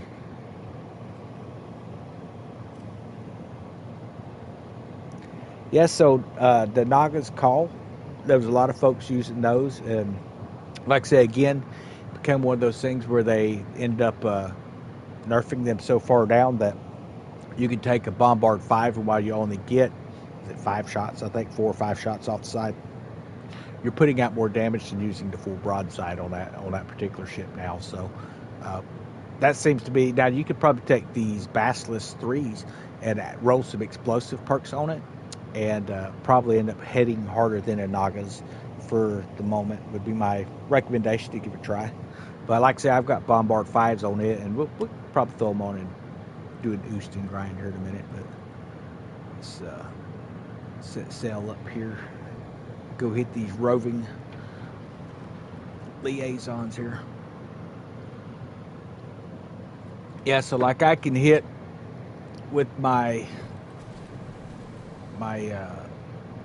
Bombard 5s going against the fort. I can hit those over at Houston for here in tier 1 around 42 to 48,000, tier 2 38,000. That's how big of a difference you end up getting between the two tiers on the amount of damage that they allow you to put out. But using that single auxiliary weapon, that's against walls. Now coming in on a ship, weak point damage, you're looking at between 22,000 to 24,000 a lot of times. Severity, is it worth using? I'll be honest, unless you're playing PvP, no. Severity, your NPC ships don't take severe damage, so there's kind of no point in running a severity on that.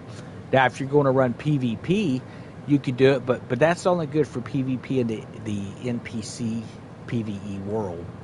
If you're playing over at Death Tides and you're playing PvP, which is all you can do in Death Tides, once the ship is destroyed, there is no severe damage when it comes back up. So essentially, in my opinion, you're wasting a lot of stuff. So chances are of someone trying to repair damage and stuff like that quick enough to worry about having severe damage is kind of a minuscule amount, and you're just kind of wasting a roll on that unless they change some things out. Now that could be later on with the faction wars where that comes into play. It has a little bit more of a use to it, but right now I would recommend putting severity on it. Yeah, I like to use amplified for any type of weapons damage that I'm rolling onto it. You can also do firepower perks, which will raise up, but your blue ones, typically the amplifieds work the best. With your purple perks like the Basilisk 3s, I've got the long arm perk on here, which increases based off of the range. The further out they are, the more damage the weapon does. So even if you're not hitting weak points, it's really doing great. Now, if you're an accurate shot like some of these guys, and you can set it up where you get amplified piercing toward weak points, then that's a really good option if you can hit them enough. I'm just kind of lobbing balls, just to be honest, man. So we'll kind of hit whatever I can hit, but it's not necessarily going to be anything in particular that I want to hit. So let's see here. Let's mark this one here. Where's that going to be located? Right here. So I can actually, once we get out of combat here, fast travel down to Fangs of Fara. We'll hit that for some more pieces of 8 and then transfer over and grab that.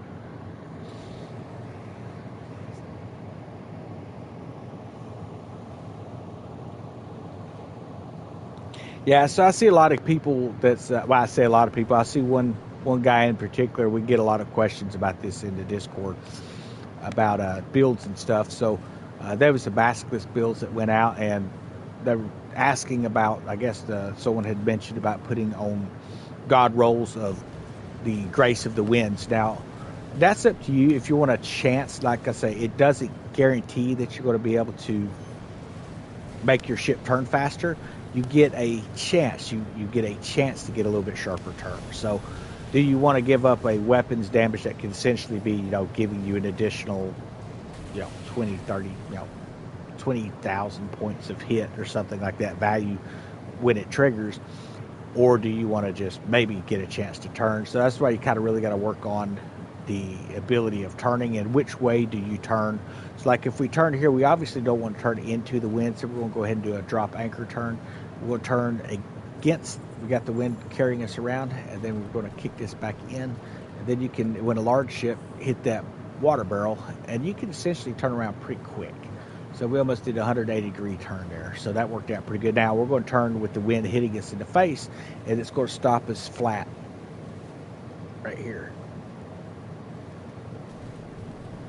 But again, you can about make a 180-degree turn. So that's not bad for a large ship, considering how minuscule the amount is that it turns. Now, when you're in a small ship like the Badar, or a medium ship like your schooners and brigantines and stuff, the amount of turn on this thing, it's just insane how much they're able to turn. And then you can catch those winds. See, the way that I'm traveling and the wind's blowing across my sails the way it is, I should actually be kicking up around 20 knots right now. But something in the game mechanics doesn't quite work right. Sometimes it works, sometimes it doesn't. So I don't know why that is. It's just indicative of the game, I guess, is the nice way of putting it.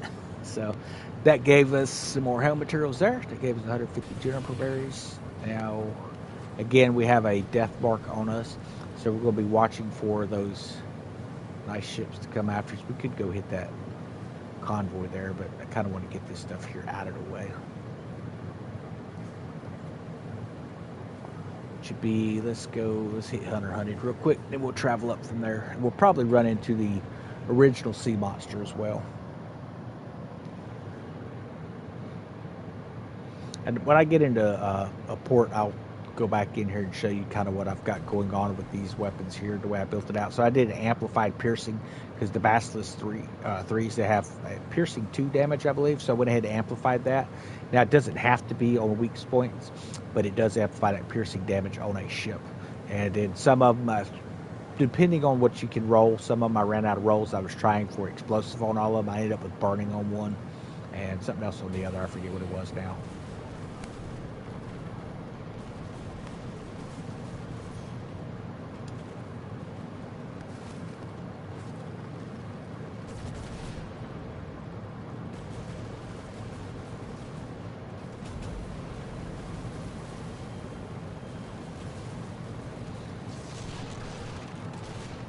And these basilisks have a raider perk, so if you're using something like the repair station or scrapper station, they call it, you're going to be triggering a lot of crew attacks, so you can essentially be healing your ship like crazy. So, all right, so that got that. Now let us get moving again. And one of the things that you want to do is, if you're going to fast travel, make sure you're fast traveling to events that are an area that's going to, one, pay you some silver, or at least pieces of 8.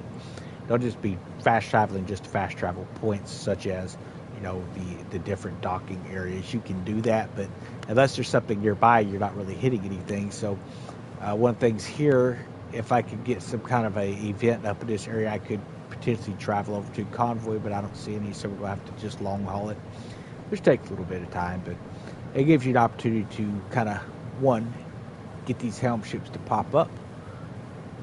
This is a skirmisher, so he's not going to carry anything of any value, really. But we should be, with this mark for death, we should be finding some of these ships by now. Let's adjust our heading a little bit and see if we can pick up a wind. There we go. See, we've caught that wind gust. Again, I don't know if there's different types of tunnels that allow this. As you can see, it's basically the same thing on a map, but you did see that almost a fog effect coming across. So we'll turn into this ship here, because I definitely want to make sure I grab those resources.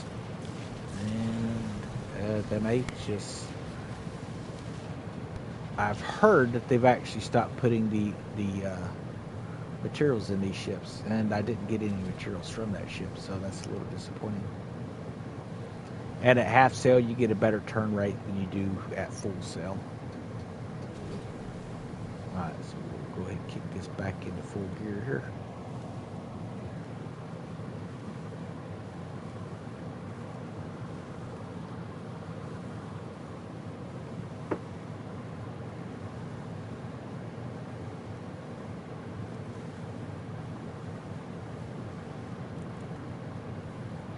Now the thing with these liaisons is you can go and pick up what they drop, which really is minuscule. Typically what I do is I just try to hit them on the pass on the way to something else. So like sometimes you'll get lucky and you'll have a liaison up here, and you'll happen to have a hostile takeover, and you can hit them on the way to your hostile takeover. So and that works pretty good too. So it looks like we are now in the bronze 2 setting of our infamy with this. So yeah, we're gaining some rewards as we're going. Looks like it's actually playing back through the season. That can't be right. I thought they fixed that. We're going to have to report that back in for them. So because we've completed seasonal and weekly over on the Xbox, and they had this fixed here a while back. So I don't think they realize it's broke.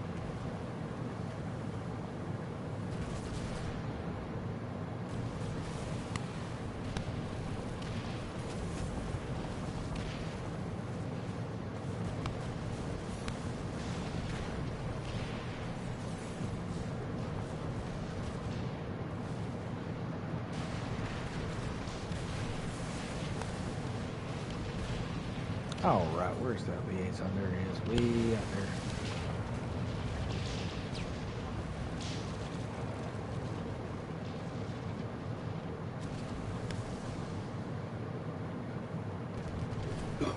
That order to take them out. I don't think we got to go any closer, but send some cannonballs down there just in case. All right, so we can actually hit a fast travel point over here. We do have a privateer now. Early stage for a lot of you who are just coming into the game. Honestly, these privateers are probably some of the best payouts you're going to find. Well, it used to be. I mean, they seem to be doing a lot better with the payouts. But for silver, they used to pay like 900 to 1,000. And this is where we used to get a lot of our silver back in the days, just running these red-sailed ships.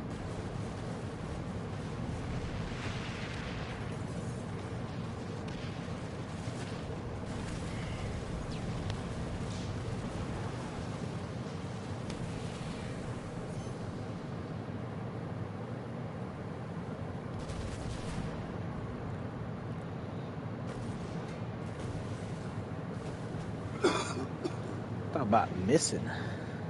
Didn't matter. We caught him with the mortar.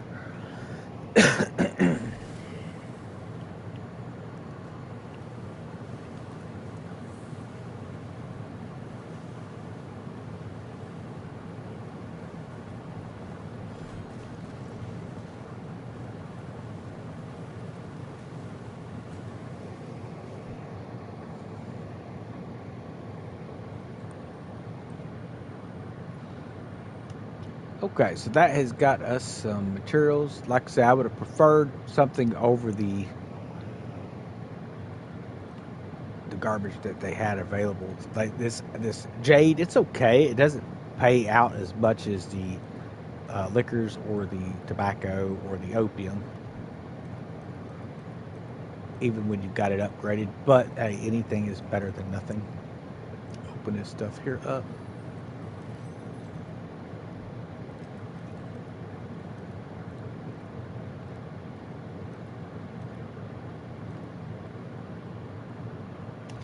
Okay, so what I am currently running, and I'm going to try and re-roll these weapons to get, I think I'm going to go with explosive because a lot of furniture I have helps with explosives.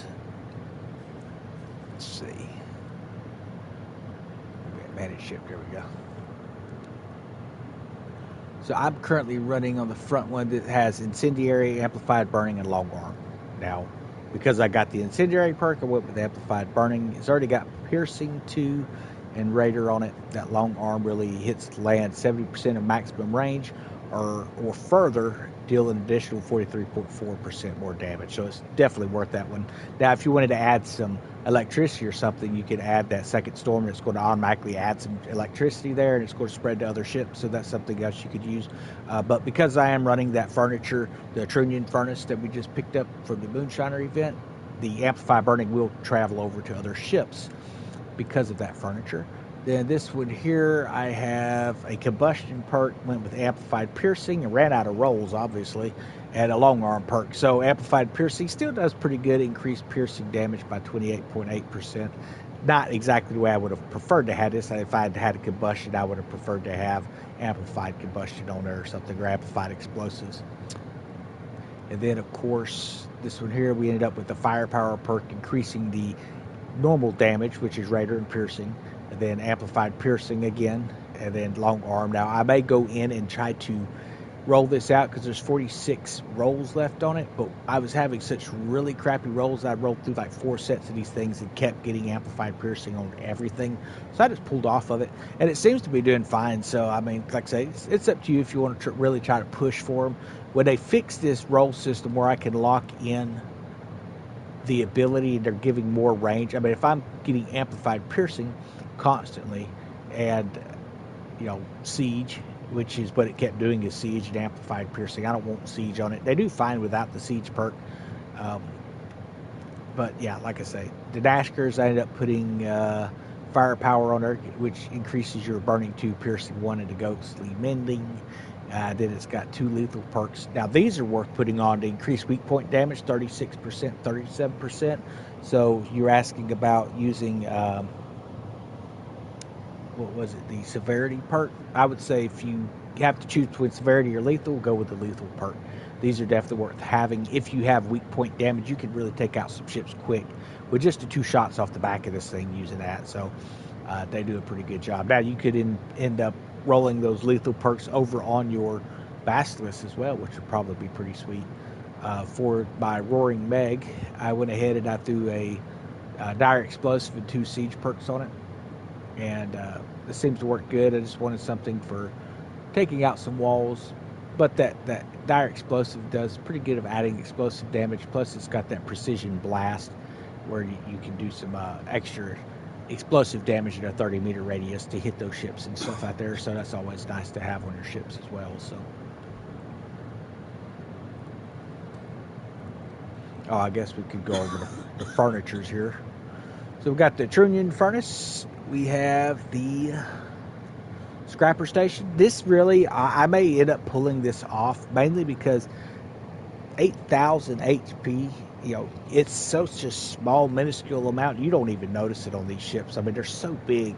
But it is nice to have that extra health if you need it there. Fusing station, again, decreasing reload times of front weapons and increasing secondary damage dealt by those weapons. The ramrod, that has for the same perks for your broadsides, decreasing reload time, increasing secondary damage. Culverin grinders, they're going to increase the projectile speeds by 15%, so they don't kind of lob out there like a really weak softball pitch. And then of course Culverin works increasing secondary damage of Culverin. So really nice to get those piercing perks. You got piercing 2, which is secondary damage, so it's increasing that piercing damage on there. Plus some of the piercing severity that we've added on there is going to be amplified piercing, I should say, not severity. That's going to be a great effect on there as well. So is it built exactly how I'd want? Nah, I'm just kind of waiting for them to fix the roll system where I can actually get some things in there a little better. So let's hop in here. We're going to take and see where they're going to have us dropping off some materials. Now, this here, they have changed this the way it works. You used to deliver your shine or your gold skull products to the same location for each rover. They've now moved that. So if you have them pretty close in conjunction with each other, you could pick up both registries. But if they are on opposite ends of the map, I mean, it's up to you if you want to travel that whole way. So we got one at Eastern Gate, and then we have one at Pilot Bay. So totally up to you how you want to do this. I am going to pick up this one last. We're going to do Pilot Bay first, and then I'll travel over to Lock and pick that one up, so it's least area. But really it doesn't matter too much. You want to be able to come out here and pick up as many of those Helm ships as you can while you're destroying this stuff, so because they don't allow a fast travel. So we're going to go ahead and track this one on the map. We'll go ahead and mark it too, because sometimes you get out to location and it doesn't want to show up, so always mark that thing. Let's make sure we got some cannonballs. We'll go buy some on the way out.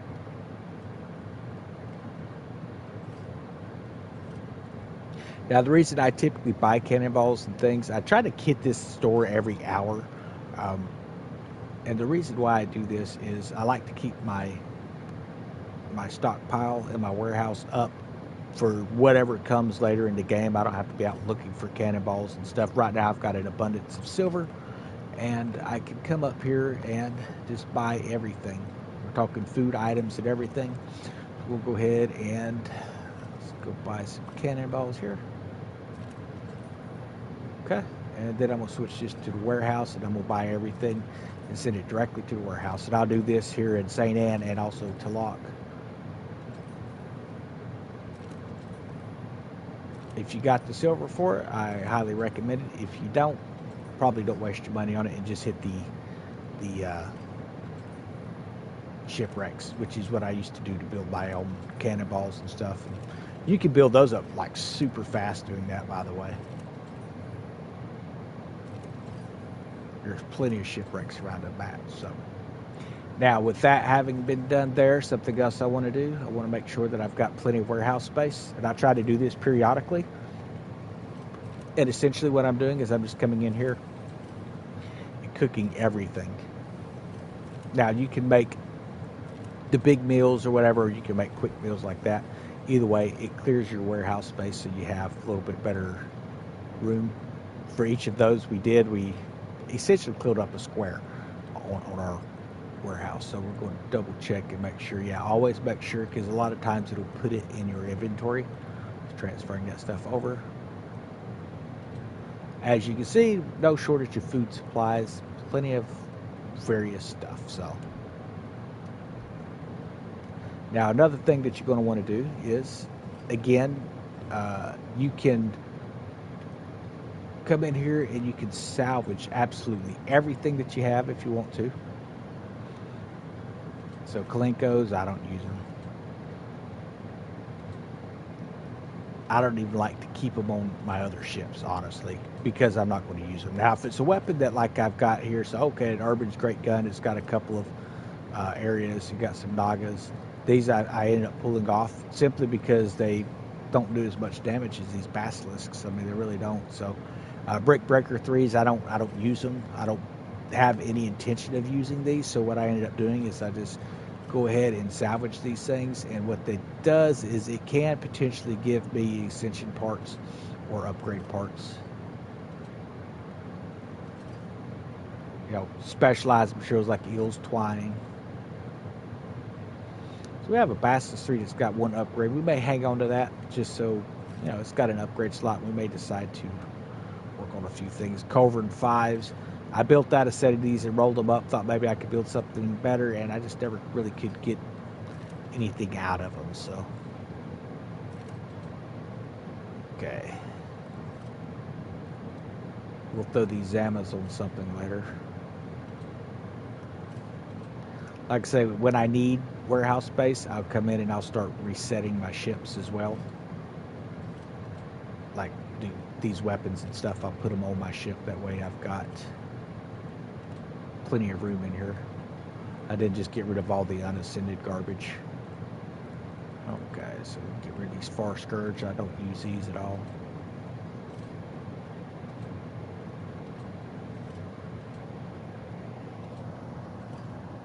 How's it going there, Blarney Bones?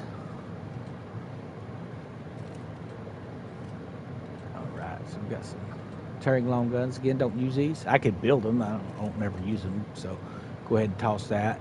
Mons Meg 3's got plenty of these. I could build Mons Megs. I've got some that are fully ascended on other ships, so I'm going to go ahead and just salvage these.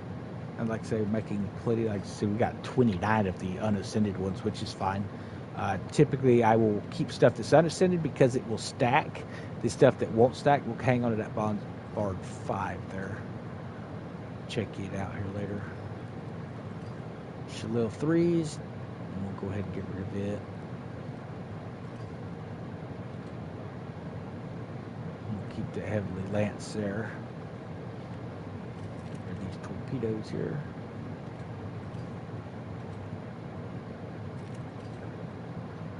Okay, then I am looking for, there they are, Mortar 3s. You get a ton of these.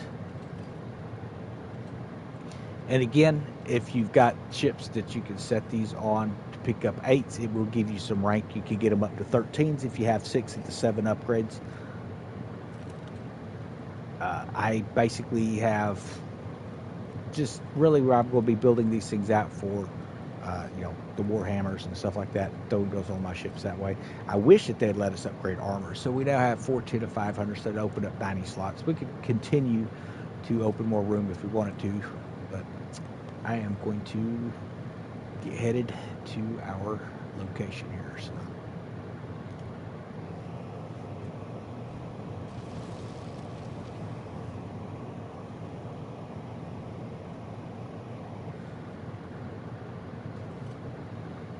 Hey, for the viewers that are on here, if you've not hit that subscribe button, if you could hit that subscribe button, that'd be awesome. Definitely helps me out to get a little more viewership on here too.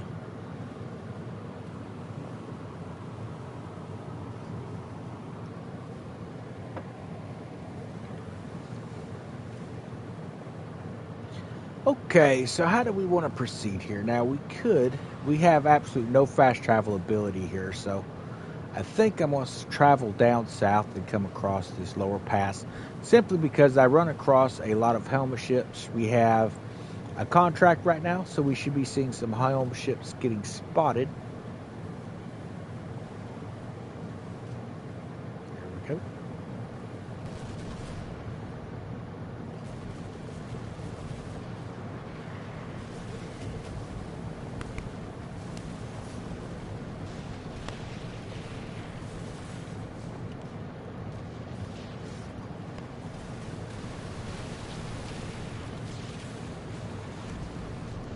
Okay, what did we end up picking up here from this guy?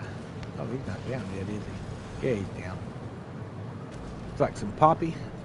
So that's why you travel around, and like I say, you can pick them all up, and you don't have a time limit. Just travel around and do your roving if you want to, or you can get fairly close before you get your contract.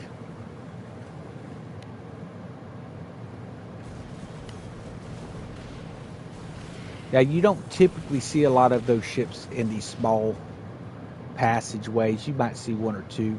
That's why I try to stick to the open waters, because you can just find more of those Helm rogues here.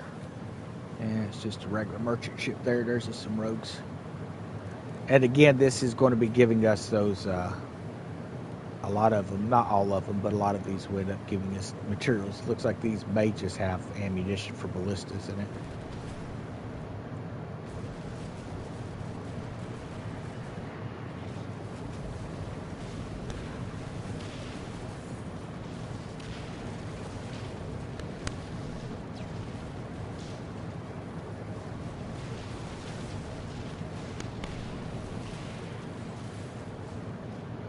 Yep, like I say, not all of them will have that in here anymore. I heard they had actually reduced that. Now, they didn't mention anything about reducing the Helm materials located in these ships during your roving convoys, because this used to be how we used to stock up on our silver, is just grabbing contracts and hauling around. And they've, like I say, they turned the battle eye system, which used to be used just for spotting people who were cheating, and they started watching to see what your grinds are. So when you see that smoke or that fog coming across, a lot of times you can try and catch that wind, but it doesn't always fill your sails. So.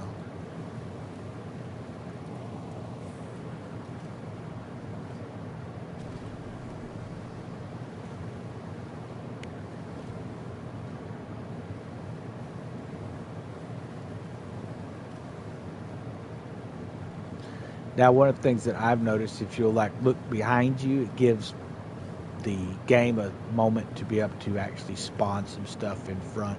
I don't know if it's actually helping it or not, but that's what it seems like to me, the more you look around. I wish that we could put our pirate emblem just on those top flags. Hopefully they'll come up with an option for that here soon. They did make it so we could take the armor and turn the armor cosmetics off, which is what I've done on this, mainly because I need to switch back over to my other armor. Actually, I'm still running that Ouroboros armor. I usually run the Hayden's, I believe it's Hayden's Curse or something like that. I forget what it's called now, but helps with fire damage, because everything seems to have fire damage now, and it just negates like almost every little ounce of it. Oh, come on, it's got to be more than just those 4 ships.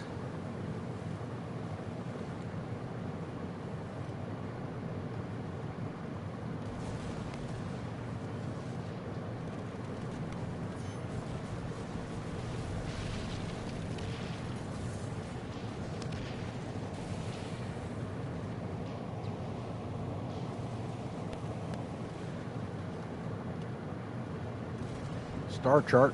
If you're ever coming across here and you just come to a dead stop, you ran into a star chart in the water. Believe it or not, they'll stop you dead. Freaking scroll, man. You can run into a ship and never slow down, but you hit one of those crates with the star chart in it, it will stop you. And there are all over down in this area.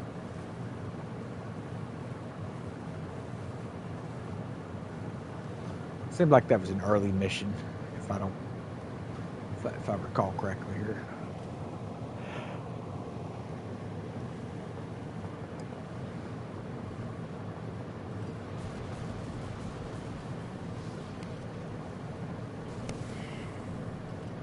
Here we go.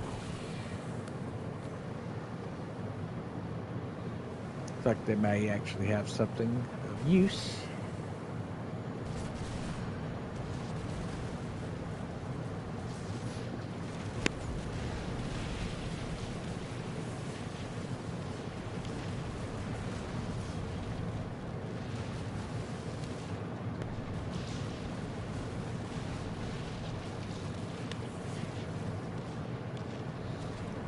Looks like we got some juniper berry and some sugar cane.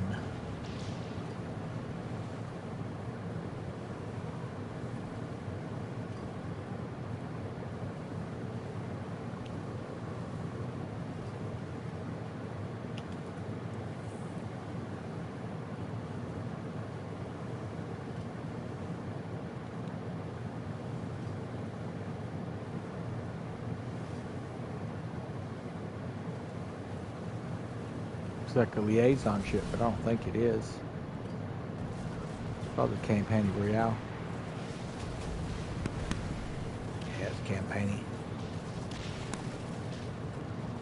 Look like a brandy merchant, but I didn't see no brandy in the wreckage.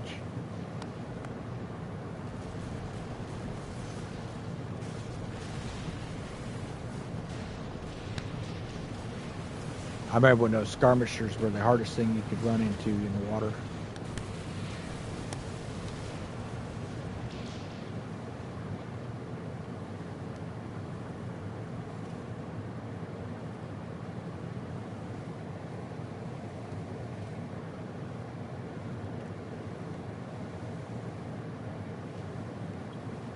I do wish there was a way to turn off how that UI keeps opening up over there. I keep closing it and it keeps opening back up. As you can see, it used to work better where when you closed it, it stayed closed unless you brought it up. Not sure what it's doing here lately. That and to ask for help. When people ask for help, I wished I could turn off where it shows up in the middle of the screen would be awesome. So those are a couple things that I think I will go ahead and send them in the next report when they ask for some suggestions. You typically get those every few months, so I'll definitely be asking them to do that. So we now took those out. We should have picked up some pieces of 8 there. There was some materials in the water though. Let's go grab that. So you don't actually have to sell the materials, just blow them up and you get your contract completed.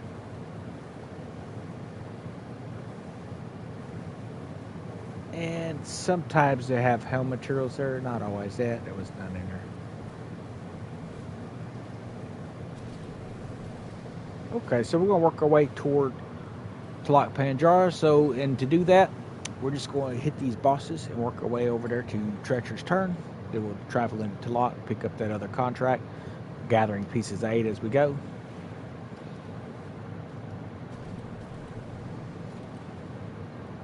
Now we could have traveled over here the long haul way, which is the way I do recommend playing it, because if you do too much fast traveling, you take away from your voyage. It essentially starts to feel like a chore.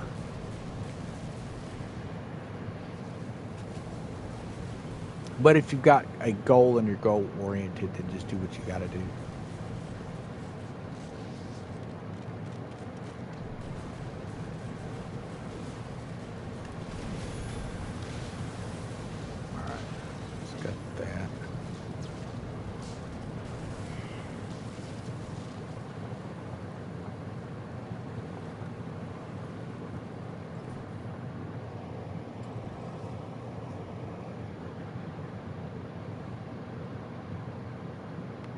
And always make sure whenever you're playing that before you leave your game that you go ahead and fund your factories and things.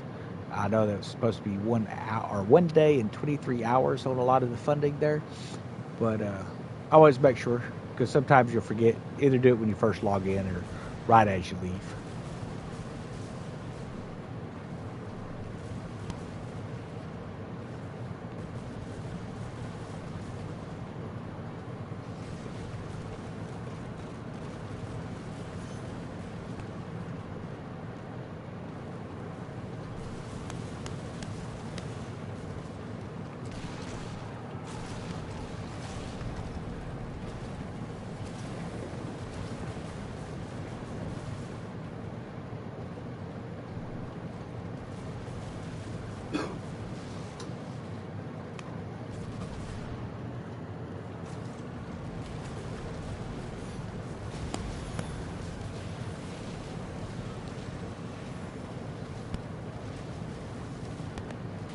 So I'm digging these large ships. I know that there's some things I would like to have seen been a little different with the frigate, but essentially they do a really good job. I'm having a lot of fun with it. The Corvette sounds like it's going to be pretty awesome. It's supposed to be a DPS ship of some sort. Now my guess is it's going to be a fast-moving rammer. Is probably what we're going to see first, but they have talked that there's supposed to be a large ship basically reflecting every small medium class that we've seen in the past. So small ships, we had one of each for the class. Then the medium ships, we ended up with an additional rammer. We got an auxiliary. We had a couple support ships, really the auxiliary ship, which was the brig, and then the what's the name of that thing? The bark for healing. Then we had the snow for a tank. Then we ended up with another tank, a Juggernaut class. We ended up with the Sambuck, and then the Patacawan, and then we ended up with that schooner, which was really just kind of like awesome. To me, it's probably one of the most versatile ships in the game. But the frigate, when it's built right, it does some massive damage. So.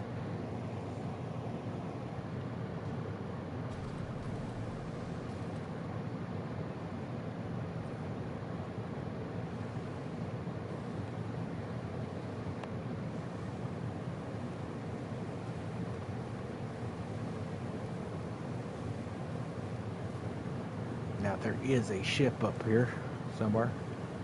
Here it is.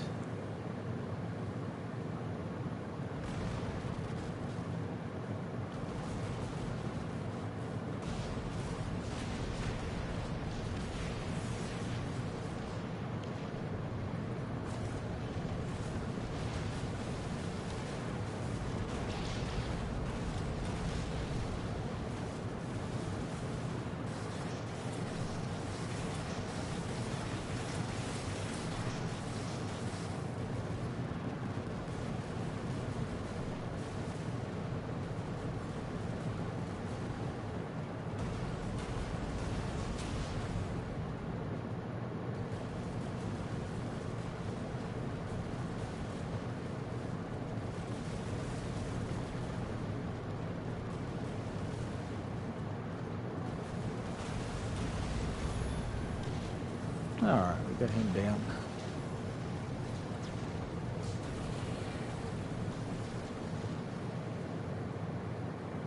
Okay, so now we're going to go over to Talak, pick up that final contract.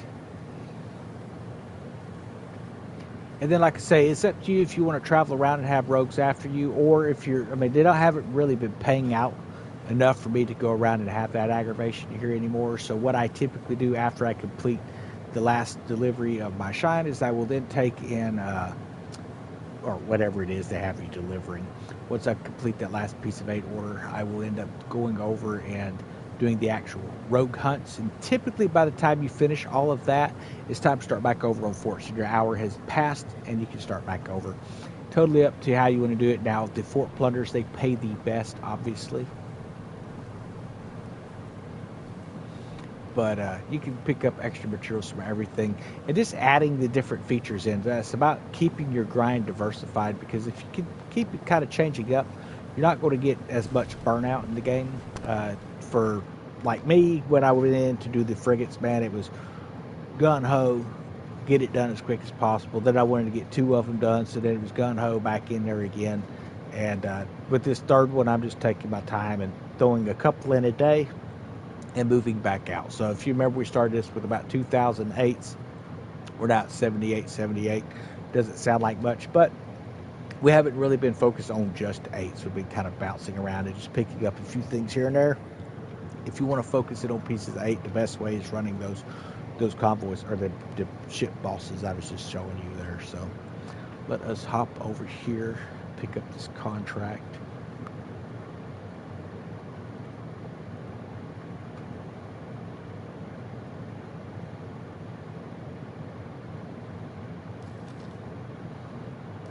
So we've got a couple more roving missions here.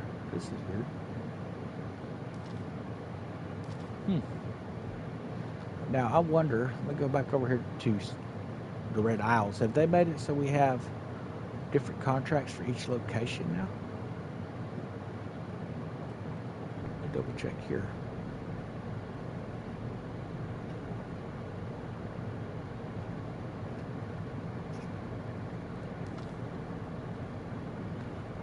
Oh, we've just hit that hour reset point. That's what's up.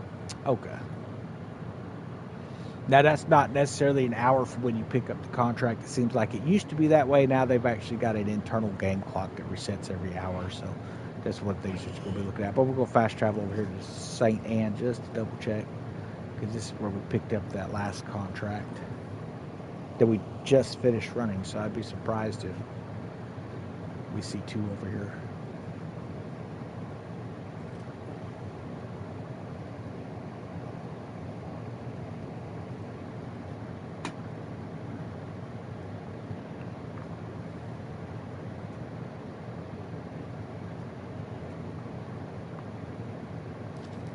Yes, so we ended up with 2 more roving orders. So it is based on an internal hourly system. So if we run it at 10:40, when it hits 11 o'clock game time, or the next hour rolls around, it looks like you're able to pick up another roving mission. So that's pretty sweet. I need to get me some things here in the distillery real quick.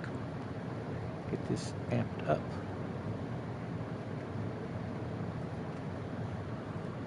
And again, depends on how you want to do it. I'm going to go ahead and always do the ones with the most materials first. So this here looks like the white skull will be first.